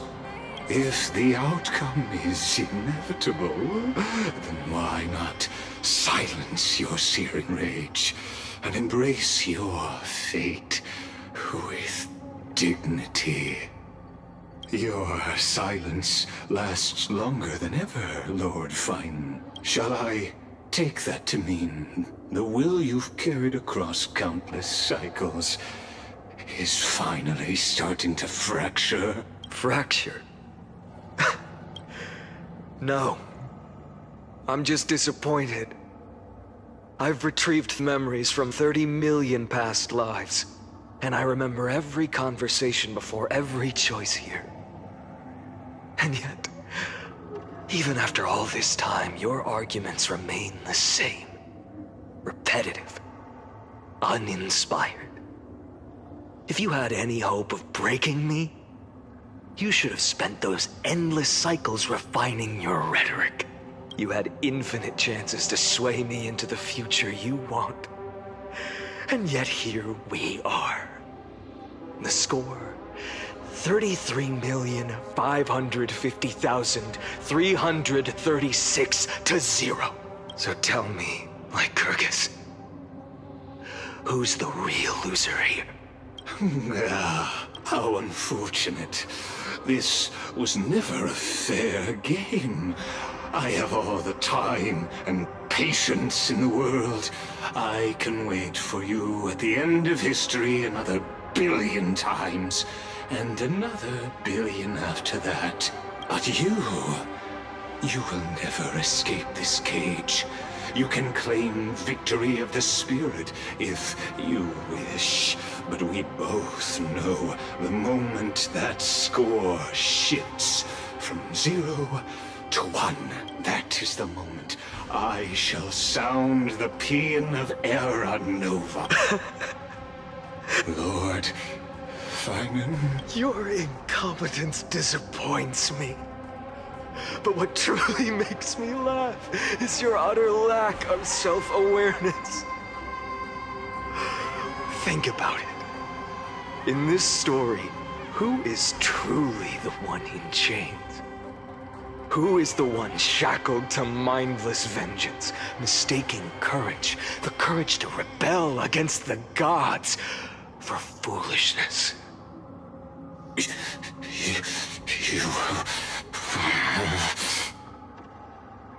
Perhaps you're right. Maybe I should have tired of this futile struggle long ago. But even so, I will never accept the mercy of your release. Because you are both a prisoner to the gods and to me. And tell me, what right does a mere prisoner have to speak of fate and choice? What right does a mere prisoner have to look upon my fury?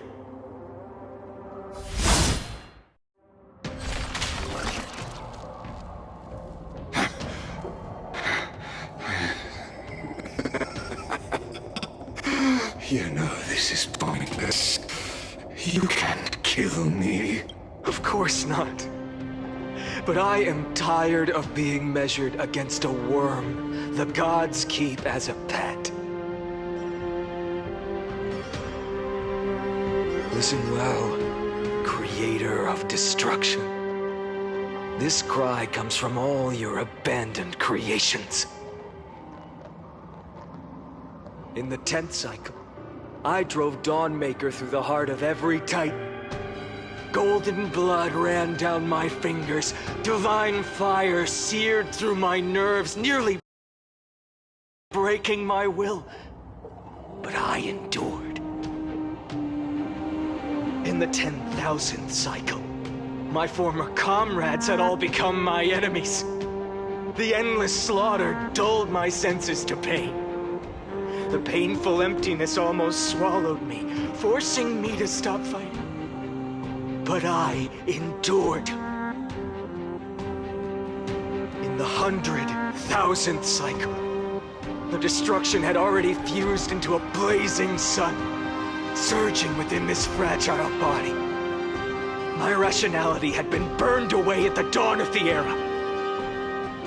Yet even with only this shattered body remaining, I still endured.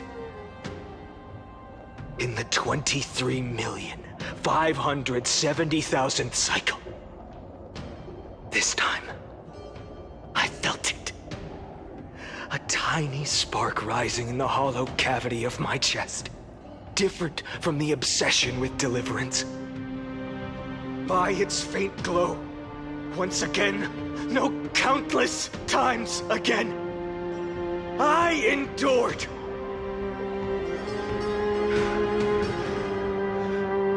Now, a sun is about to fall, ready to incinerate this absurd space-time dimension in an instant. That sun is me. All the countless versions of me from the past, along with my countless brethren, dragged into existence against their will, drowning again and again in your golden blood. The very essence of this world's suffering and despair, fused into the purest hatred, the fiercest rage. Nanook, you arrogant fool!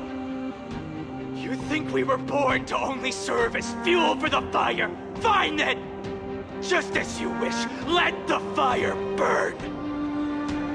If I was born as the blazing sun of destruction, then let you and your lackeys be the flares erupting from my core. And let this rage, burning futilely for 30 million epochs, engulf everything! And grant you a dawn where all stars burn to ash!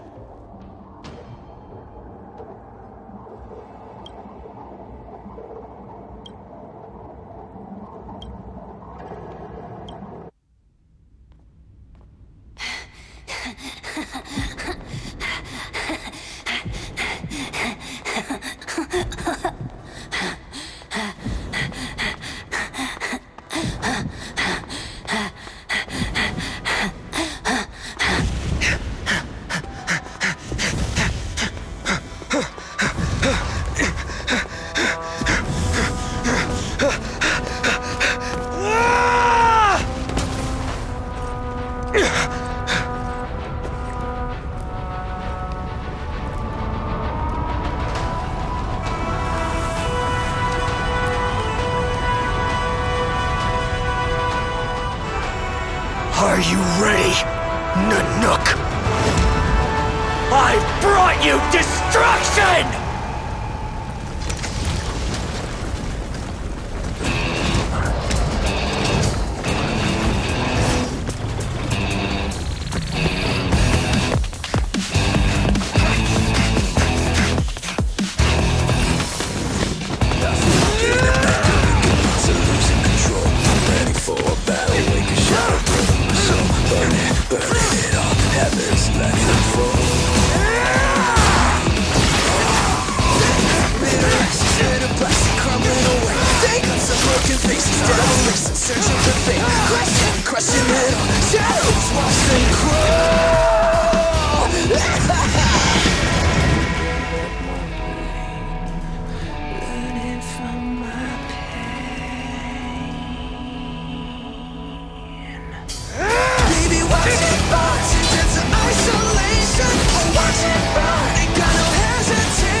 Ah!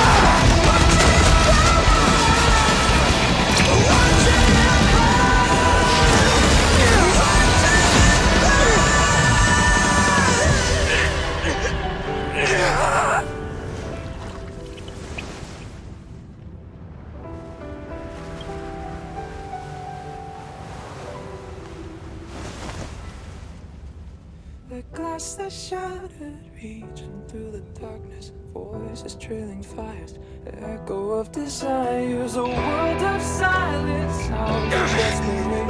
Phantoms in the shadow, softly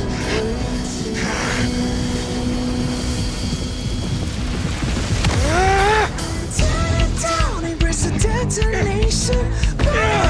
Craving our damn creation. Breaking a chain, I'm reaching for you.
My wish?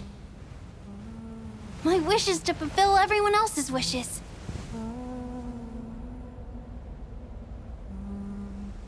If I can't fulfill them, then send them on to tomorrow.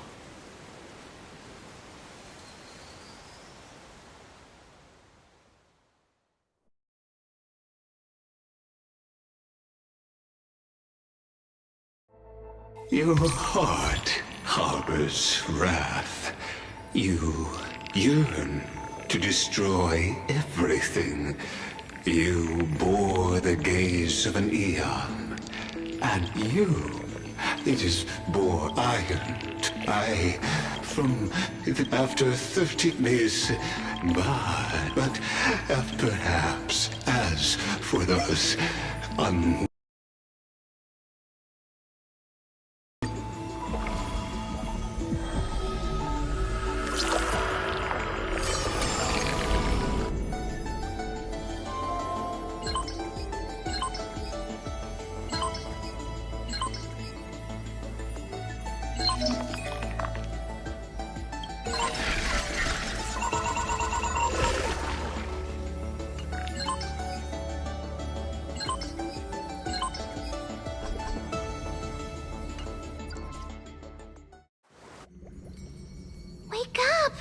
Wake up!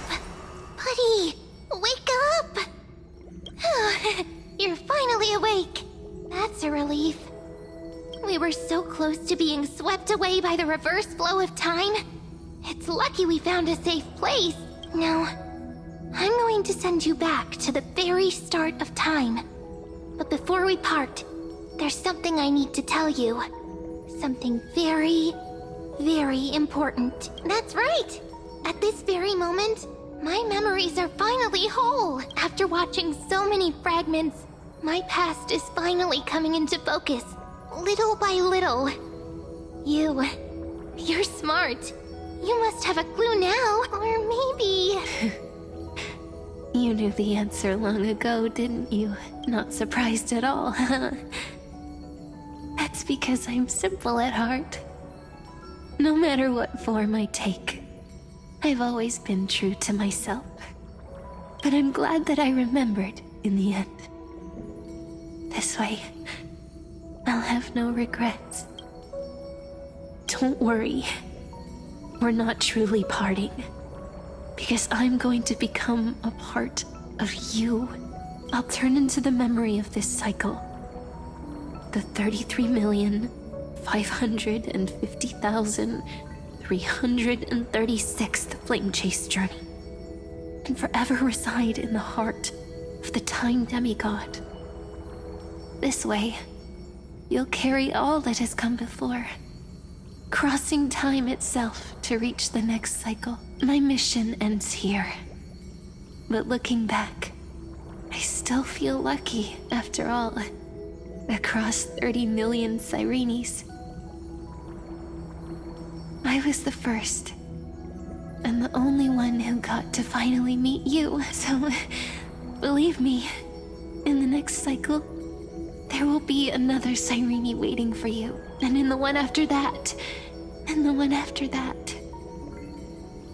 I will always be waiting.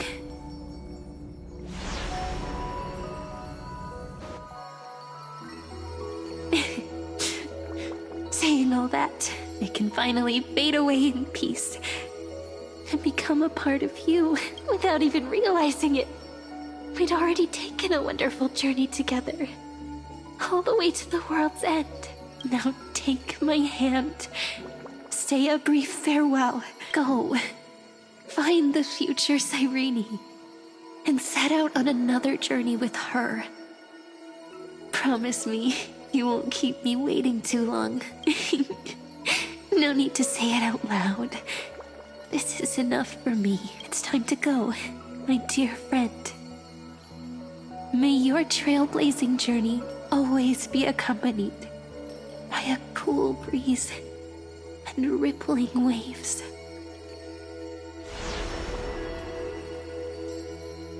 And may the days ahead embrace you like the softest fluff, forever warm, forever gentle. Now, let's turn to the next page. A page that exists because of you.